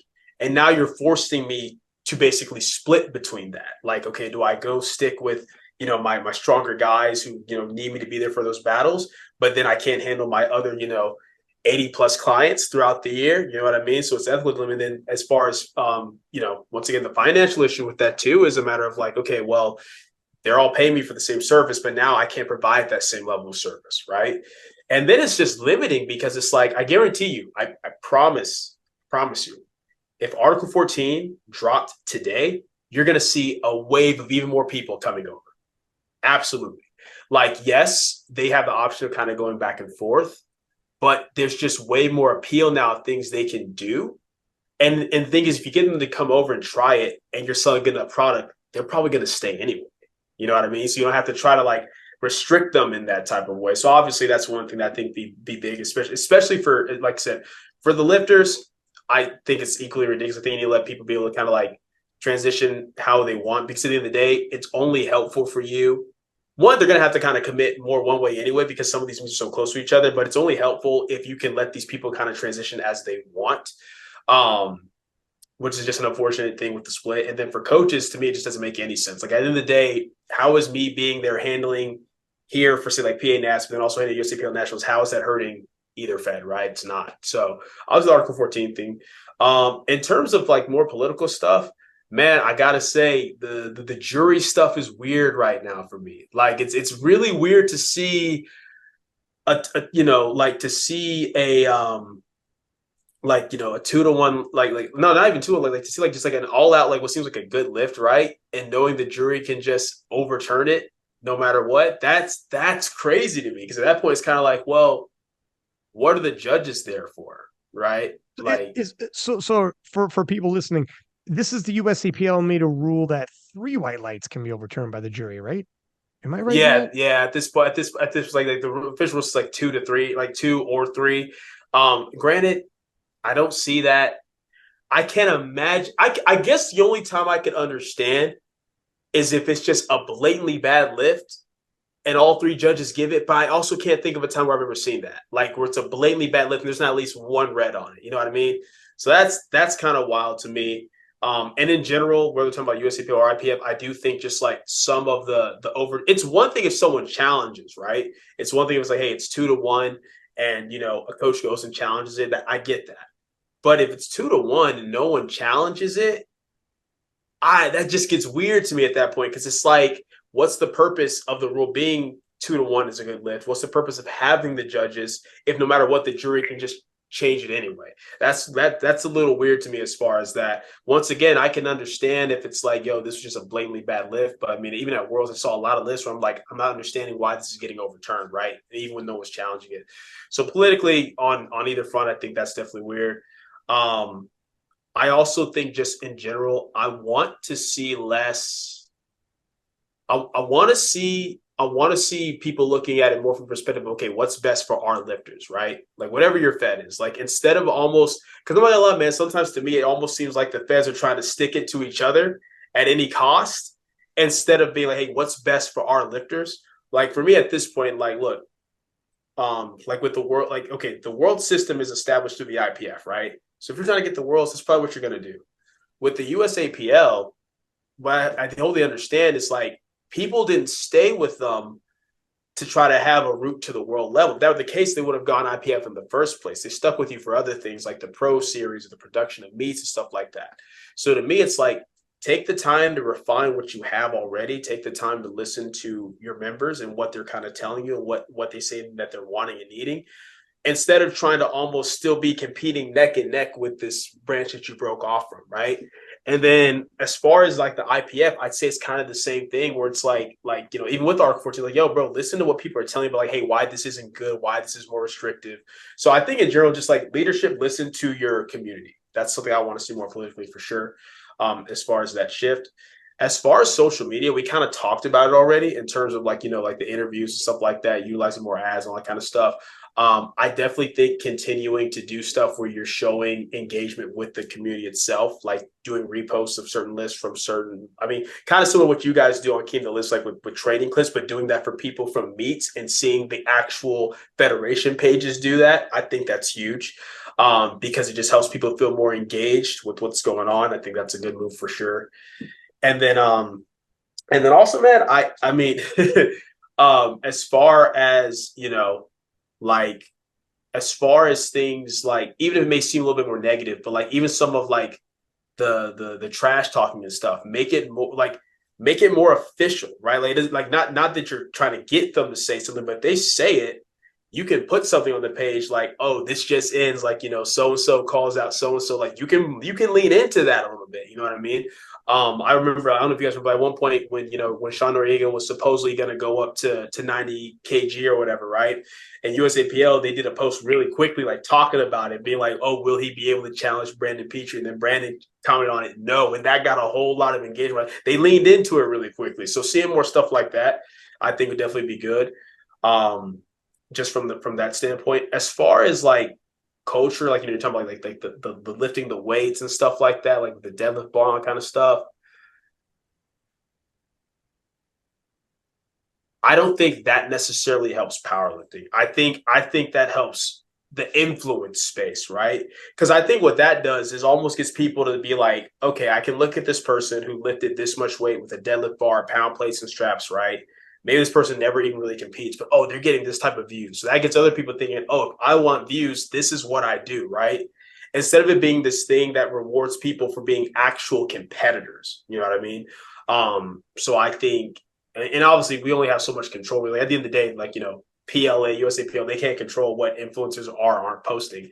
But find more ways to incentivize people to be actual competitors.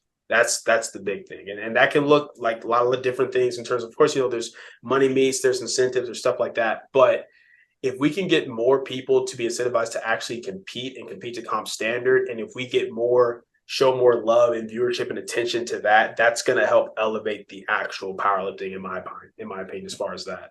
So I guess culturally, I want to see more of that, like actual competitors being rewarded for stuff.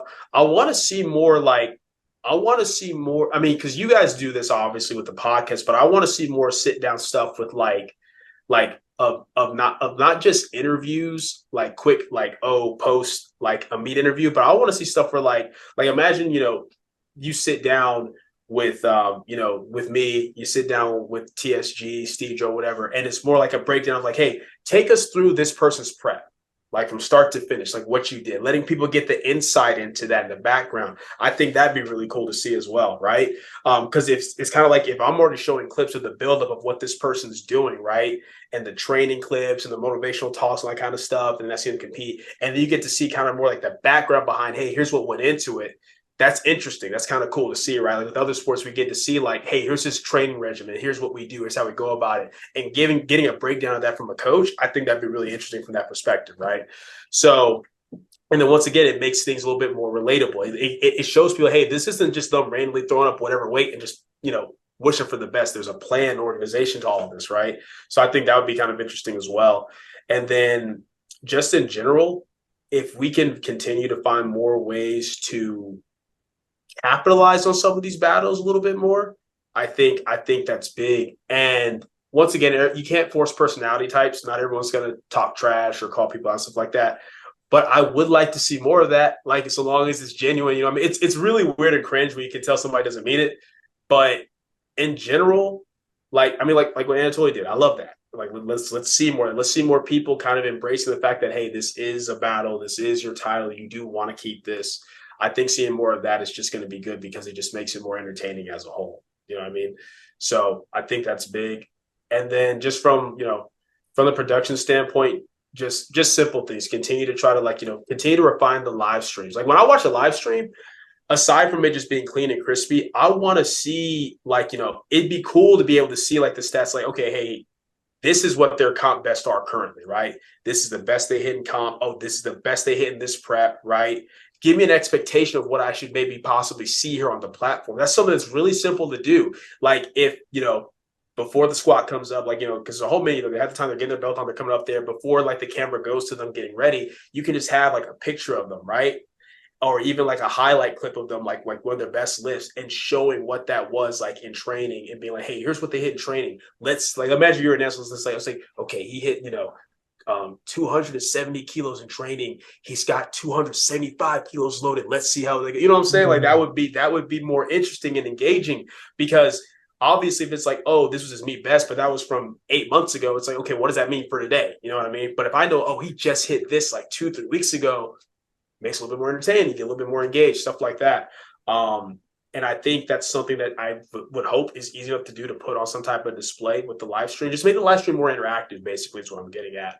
Um, Besides just putting, like, their name, where they're from, their height, like just give me a little bit more of that information. I think that could be interesting.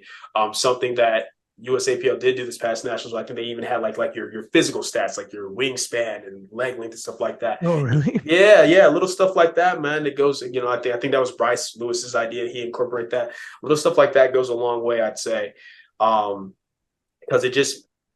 what we already do is already very simple in nature. So the more personality you can add to it, the better. So I think that's something that would really definitely go a long way. And then just not being afraid to put a little bit more money into things, right? I think like this, if you do that, if you make the I mean, because think about it, we've seen it time and time again. How many times have we been like, oh, this was cool, but the live stream sucked or whatever, right? If you just, that shouldn't even be something we're worrying about at this point. Like if I'm looking at Worlds, Nationals, Sheffield, whatever, the live stream should just be on point. Audio should be on point. Visual should be on point. That like simple things like, hey, I want the mics to be set properly. You know what I mean? So it's not like someone's choking on their mic when they're speaking. Just little things like that. I think can go a long way. And then just having the audio adjusted to where, like, okay, when the lift does start, if he gets the lift and he screams, the audience is screaming for him. I can hear that. You know what I mean? Like, make me feel like I'm there. Just those little things I think can go a super long way. You have that one idea you had about bringing in coaches, talking about the training, what they did. That also might be an excellent piece for those that we're trying to bring over on the Olympic channels YouTube that got so much viewership. And it's like almost like educating. They're Yeah. sports fans. They're sports fans. Yes. But imagine you sitting down talking about, like, let me tell you about Ashton. Like, Yeah. you see how strong he is. Let me tell you about the amount of weight he shifts. And you're Mm-hmm. like, in a week, he'll shift about 500,000 pounds from Monday to Friday. That's his job. About 500,000 pounds total. That's the equivalent of 5 airplanes. That's what he'll Yeah. move in a week's, and you show footage of him. So his top sets, he's about 3 hour days. We do an SBD day. That means blah, blah, blah. And you're walking through. So when people are like watching, it's like, holy fuck, this is how these guys train. This Mm-hmm. is insane. This is Yeah. crazy. It hits on a bunch of different levels. Educational, but Yeah. it's going to impact people, and people will walk away, go to work on Monday and be like, "Do you see that piece on the Olympic Channel about how powerlifters train? It's crazy, man." And they go into it and they'll regurgitate what you said, be like, "It's wild. It's the craziest what they do." I think that's a really good idea.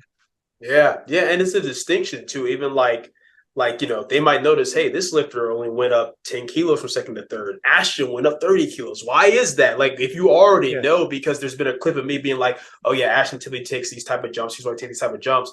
You're even more invested because you understand the game plan behind what he's doing. You know what I mean? Mm-hmm. So yeah, Mm-hmm. yeah. Yeah. And in terms of the social media style lifters, it's weird. It's like boxing is going through this right now with YouTubers fighting and stuff. We just had Mm-hmm. this match, and people are wondering, do people tune in for these YouTube boxing matches, stick around and buy a Canelo Alvarez real boxing match? Do they become boxing fans and stick around? Mm-hmm. And this is where I'm wondering, I don't know, but will some of these people, even if they don't compete in powerlifting, if they can bring people into fitness SBD style, and then we bring them over to Sheffield or Worlds once they get interested, and at least we got them as viewers in that. I don't know for sure. And this is hypothetical. This is theory.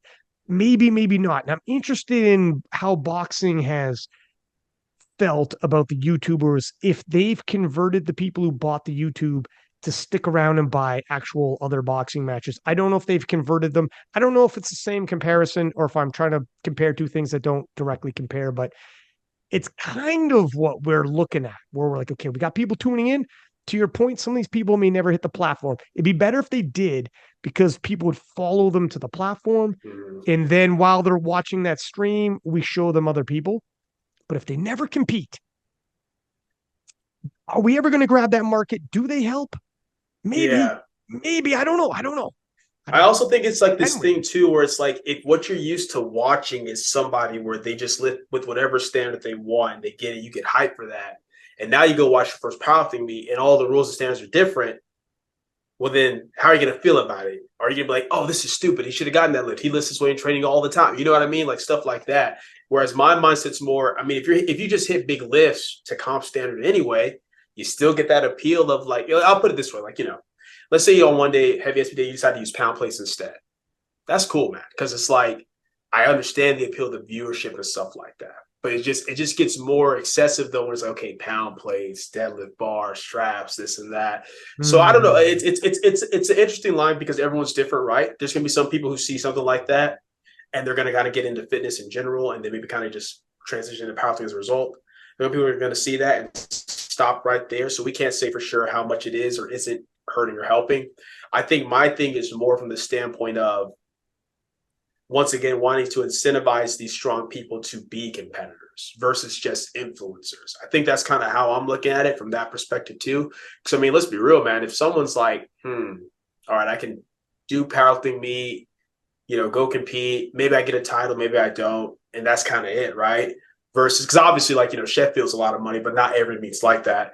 Versus, man, I can do this random gym lift, YOLO it, get this many views and people will pay me this much to get this many views on the video. It's like, well, what are you going to end up going towards? You know what I mean? So I Mm. think that's kind of more I look at it. It's not so much that I think it can bring in viewership of people for fitness and thus maybe they get into powerlifting. It's more so how do we incentivize more of these strong people to compete instead of just doing that? You know what I mean? Because I think ultimately that does help us if we get more people like that to actually compete and compete regularly. What's regular for us anyway, right? Like 2-3 times a year, something like that. But yeah, it's interesting, man, because I don't think there's a for sure answer with it. I mean, let's be real. We're at a point right now in powerlifting that we've never been at before. Like there's such an influx of people are getting into it. Some people do it for a quick thing, like for like, oh, my volume for my YouTube prep, they do it once and they're done. Other people, they do it and they love it and they stick with it. So it's hard to say one way or another how much that is or isn't helping or hurting. But regardless, I just think more incentive for competitors never hurts anyway. You know what I mean? Like the more, I mean, that's with any sport. Like when you have, people in college playing to get to a certain level, why do you want to get that certain level? Because you get to this certain level, you get A, B, and C. You know what I mean? Mm. So it's the same thing. Like, hey, what is it for powerlifters? Like, that's the thing too. Like even like with the pro series, the USAPL, I was like, yo, refine this. Don't quit trying to like do all this different stuff at once and just refine this product. If you refine this product of the pro series, and let's say you get to a point where you're giving 20, 25, 30K out, whatever, to first place, like for the finale, stuff like that, right? And you have that appeal to these big name lifters and they stick with it for that reason because that's their incentive. Well, that's your marketing right there. Like the lifters become your marketing because you have other people that get into powerlifting. They're like, I want to be that guy. I want to be that guy that's got all the lights on him, that's doing all the interviews, getting all this big money for having a big squat, bench, and deadlift. Like that becomes the incentive, right? But if you have this more short-term thinking of like, oh, we're putting all this money into this, what's the return investments? Like you're not thinking big picture, man. You're not thinking about how marketing works with stuff. I mean, bro, think about how much money these companies pay athletes to wear their stuff. Why do they do that? Because they know, hey, the athletes are the main thing that's marketing us, right? So I think that's important. You got to give people that incentive some way or another, right?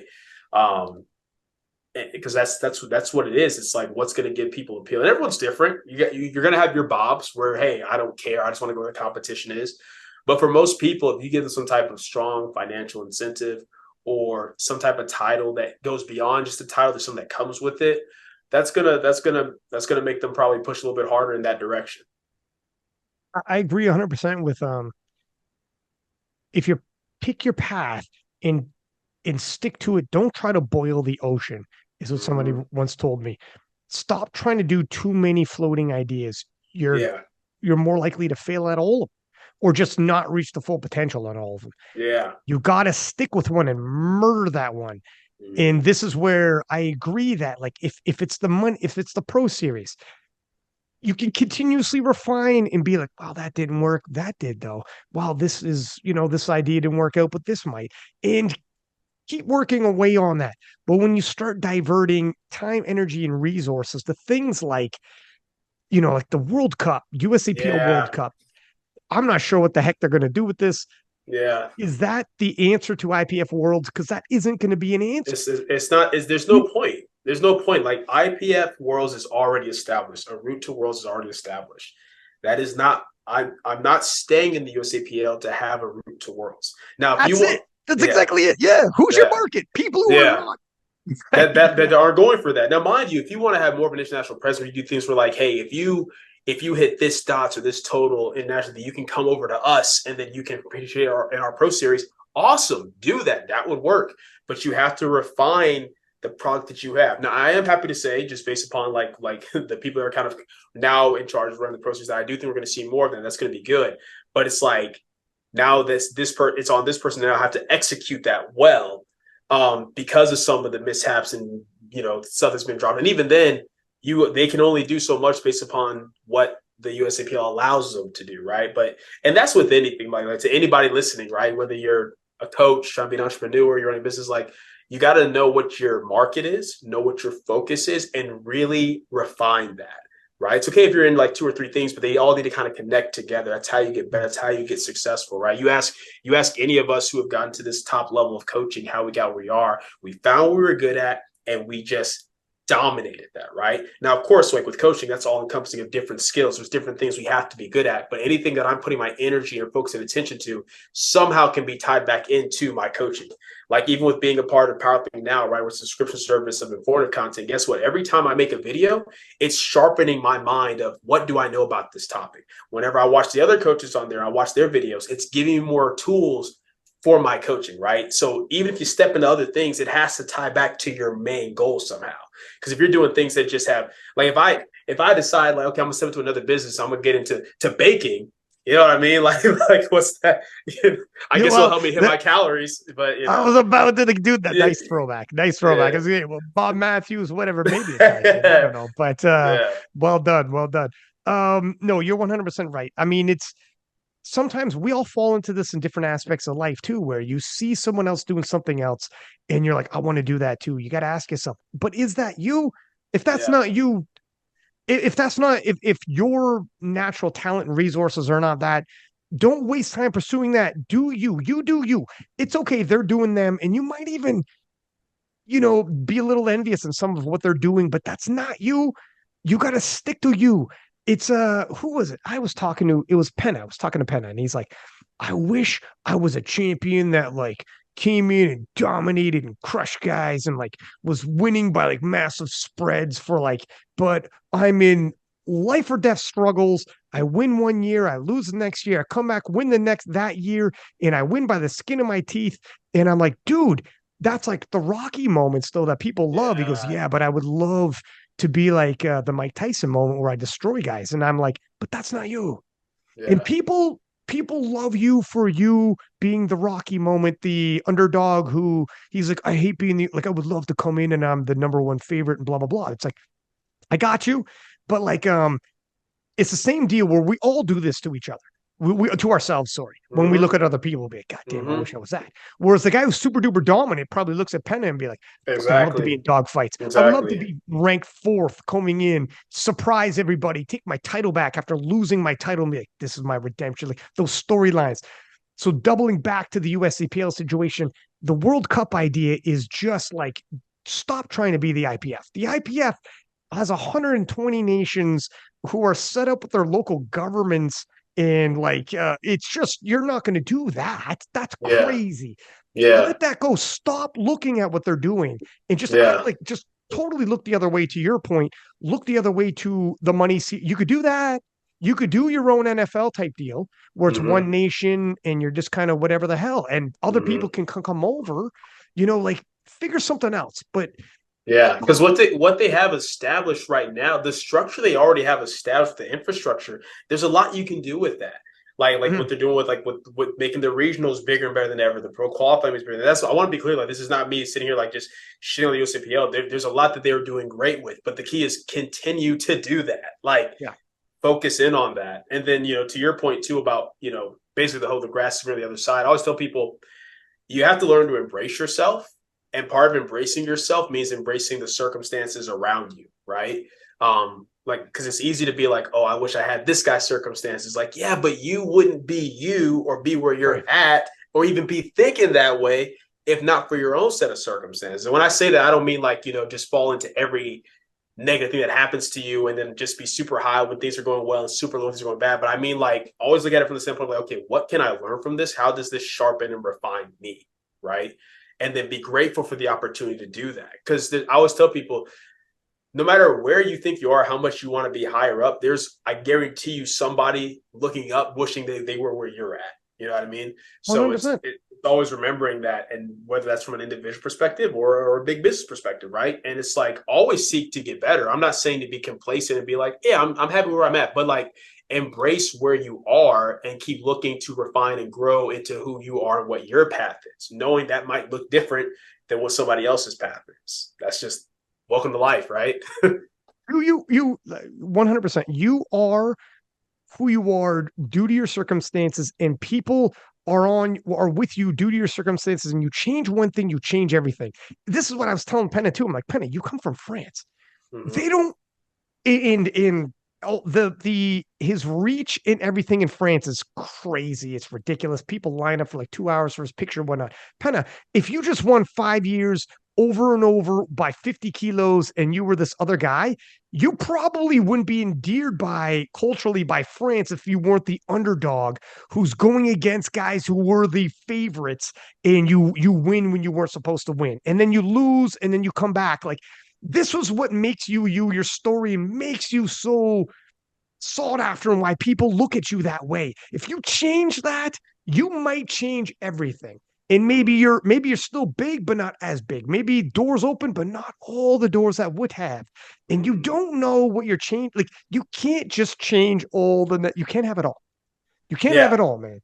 Yeah. I don't know. It's true. And people need to your point, embrace your circumstances and realize if you change even a few of them, you could change everything, and it's not always for the better.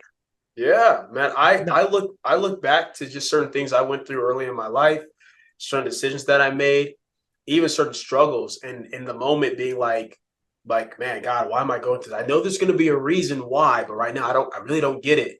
And now years later, being able to look back and be like, wow, I wouldn't be here doing this if I hadn't gone through this specific thing, or I wouldn't be equipped to deal with this current struggle if I hadn't gone through this struggle first. You know what I mean? It's like if people take the time to really look back, I think they can see that how it's like the things you go through early in life, can prepare you. Now, mind you, not everything, right? Sometimes you're in a rough spot because you just made stupid choices, right?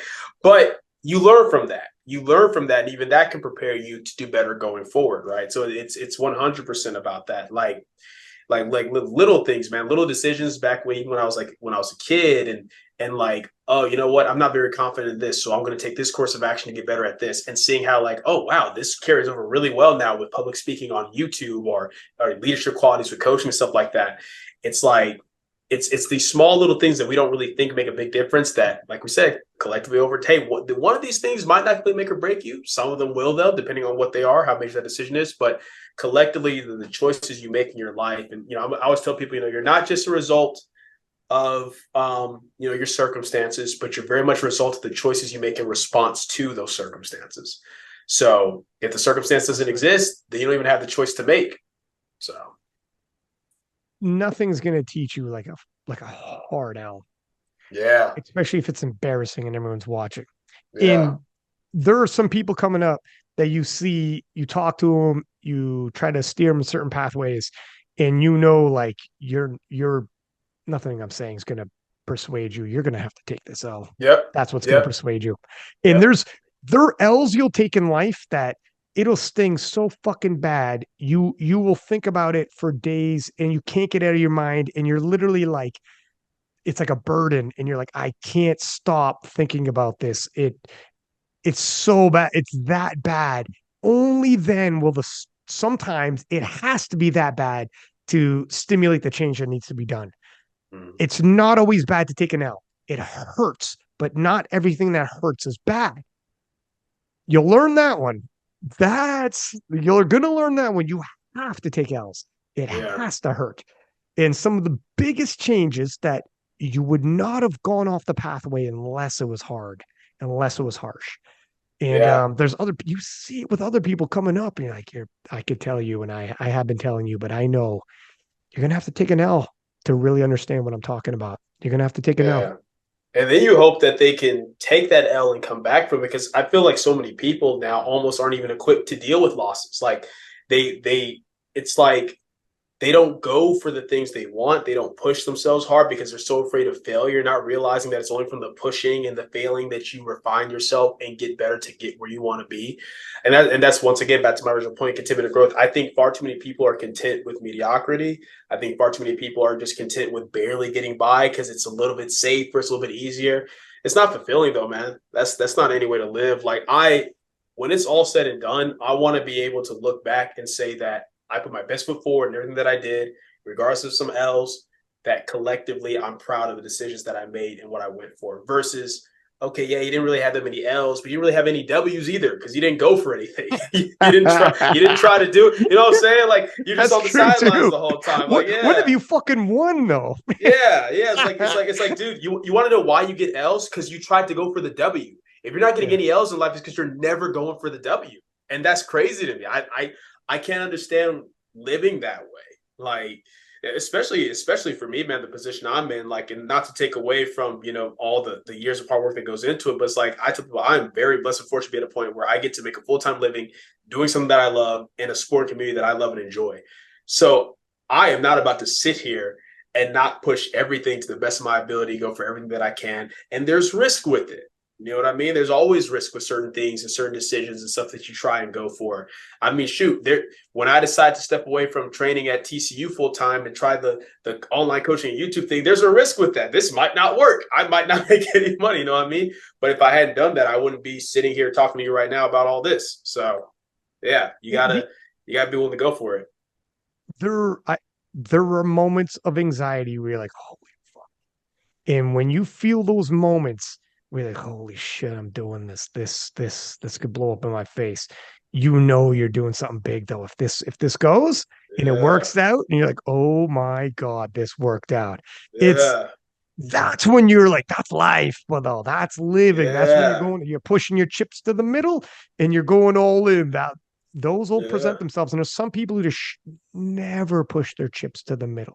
They yeah, never yeah. just go out, go all in. What's that one famous quote? What would you do and achieve if I told you you couldn't fail? So therefore you knew you would get it. Don't worry. Yeah, What would you actually go out and pursue? Okay, well, go out and fucking pursue it. yeah, I can't guarantee you're not going to fail, but do it. Do that. yeah.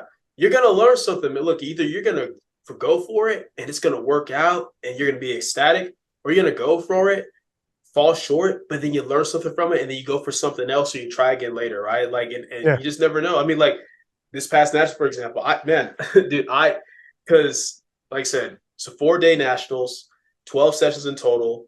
I had 30 plus lifters going. I handled every single one. And dude, going into it, I was stressing. I was losing sleep going into it because I was like, I got to give the same energy, attention to detail to everybody. If I'm bouncing back and forth between platforms, I got to make sure I'm on top of it. I got to make sure I'm never seeing any attempts, all that type of stuff. And dude, it was nerve wracking, but I got through it. And when I tell you the satisfaction that I felt, especially like when my clients be like, man, even on day 4, man, like I knew like this is your 4th day doing this, but the energy of like so satisfying. Will I go about it that way again? Probably not, but I'm glad that I did it because it's like I proved to myself that I could. I did a good thing for my clients, and what's cooler is the amount of people who reached out to me afterwards, being like, "Man, you showed me that I can just push myself more in general. Like I can set a goal and go for it. I'm capable of pulling more out of myself if I go for it." So that's another thing too, man. You go for something, even if you don't get the result you want, you have no idea the impact you might be having on others. And I always tell people, as you learn to build yourself up more, you can pour into others, and eventually they're going to be able to pour back into you. And that's an awesome thing. Even Pitre, like he literally was handling his clients all week before he competed himself. Oh shit. I had a bunch of clients do that. And what's cool is talking to them, being like, well, yeah, man, like last year's nationals, you competed and you handled all your people. So I'm like, hey, Marcellus can do it. I can do it. I love that. I absolutely love that, man. So yeah, it's like, I mean, also like at the end of the day, like I'm not telling you to take out all your life savings and go like gamble it or something like that. You know what I'm saying? But I'm like, but I'm saying like, take a chance. Like life's short. What do you have to lose? If go for it. Worst case scenario doesn't work out, go back to what you're doing or try something else. Yeah, exactly. This isn't a speech of move into something without forethought, Yeah. calculation, and Yeah. obviously it means you go about it properly. You build your team around you. You Mm-hmm. hopefully it's you built yourself up to this is actually a viable option. Yes. So this is what also life will teach you is like when you do little failures, like, man, why didn't that work? Because you don't have enough people on your team with you. You need more people, or you haven't built your way up to that. You tried to take a huge leap from one step to the other, and that last step was way too big. Take Yeah. smaller steps or break it down. You learn from it, anyways. But the more you do it, the more you're going to take away from it. Yes. Yeah. I mean, we've Yeah. all bitten off more than we could chew, man. And Yeah. Yeah. Absolutely. are you going to be at this PA Nats qualifier with like Ashton and all that? Yeah. You are, you're right. Yeah. Yeah. I'll be there. Hey, perfect, man. Perfect. Um, sounds good. I don't know if it's been announced yet. But fuck it. I'm gonna be there too. So Oh, okay. Okay. Cool. Cool. Cool. Cool. Cool. Cool. but so we'll see each other, man. Listen, man, we crush like we're closing in on 3 hours. Fuck, dude. I'm flipping flies once we start rocking and rolling. We got to do another podcast, hope maybe around like PA Nats or like one of these big competitions, either leading up to towards recapping it or both or whatever the hell, man, because we got some big competitions coming up, man. You got some big battles with people on your roster. Not just with PA though. If there's but before we let you go, actually, first off, tell us about the app. Tell us about getting coaching from both your app and yourself, and also what some other people doing, not just going the three aforementioned gentlemen, but if anyone else has got something on the go too that we should be keeping an eye out for. Yeah, so obviously we have quite a few people who are have the Arnold finale coming up. So Alex, my client Lucky, he's going to be in the finale. My client Lisha Gardner, my client Leanne, they're also going to be in the finale. My client, my sister Bria, she's going to be in the Grand Prix. Have a few others who are probably going to be in the Raw Challenge. They're able to sign up in time. So got the Arnold coming up. Obviously, that's going to be pretty big. That's probably like that's the next big major meet. Until like we swing into like the full season next year and stuff like that. As far as me, like, yeah, I mean, you can follow me on Instagram at the Swolefessor. My YouTube channel is also the Swolefessor, just free informative content, programming technique, social well-being, take you guys through my training, breaking down the why behind what I do. And then, of course, yeah, I'm also one of the owners of Powerlifting Now subscription service, where it's just everything powerlifting, anything you could ever think of, nutrition, technique, trying to learn to be a better coach, trying to learn to be a better lifter. It's the Powerlifters Library. It's like your one-stop shop for everything. So that way, instead of just going through YouTube and trying to find everything, anything you want to learn about powerlifting, you can just go have access to it through that. So yeah, it's just powerliftingnow.com, as well as you can follow us on Instagram at Powerlifting Now. Shout out to Marshall, Steve, Sean, Matt Cronin, my business partners as far as that. But yeah, that's pretty much it in terms of like the apps and stuff like that. Perfect, man. Listen, I appreciate you hopping on here, giving me 3 hours of your time. I know you're busy as hell. You were talking about how this is like the first time you sat down and chilled, and you just gave me 3 hours of it. So I appreciate you, dude. Let's do it again. These are good. These are good conversations, man.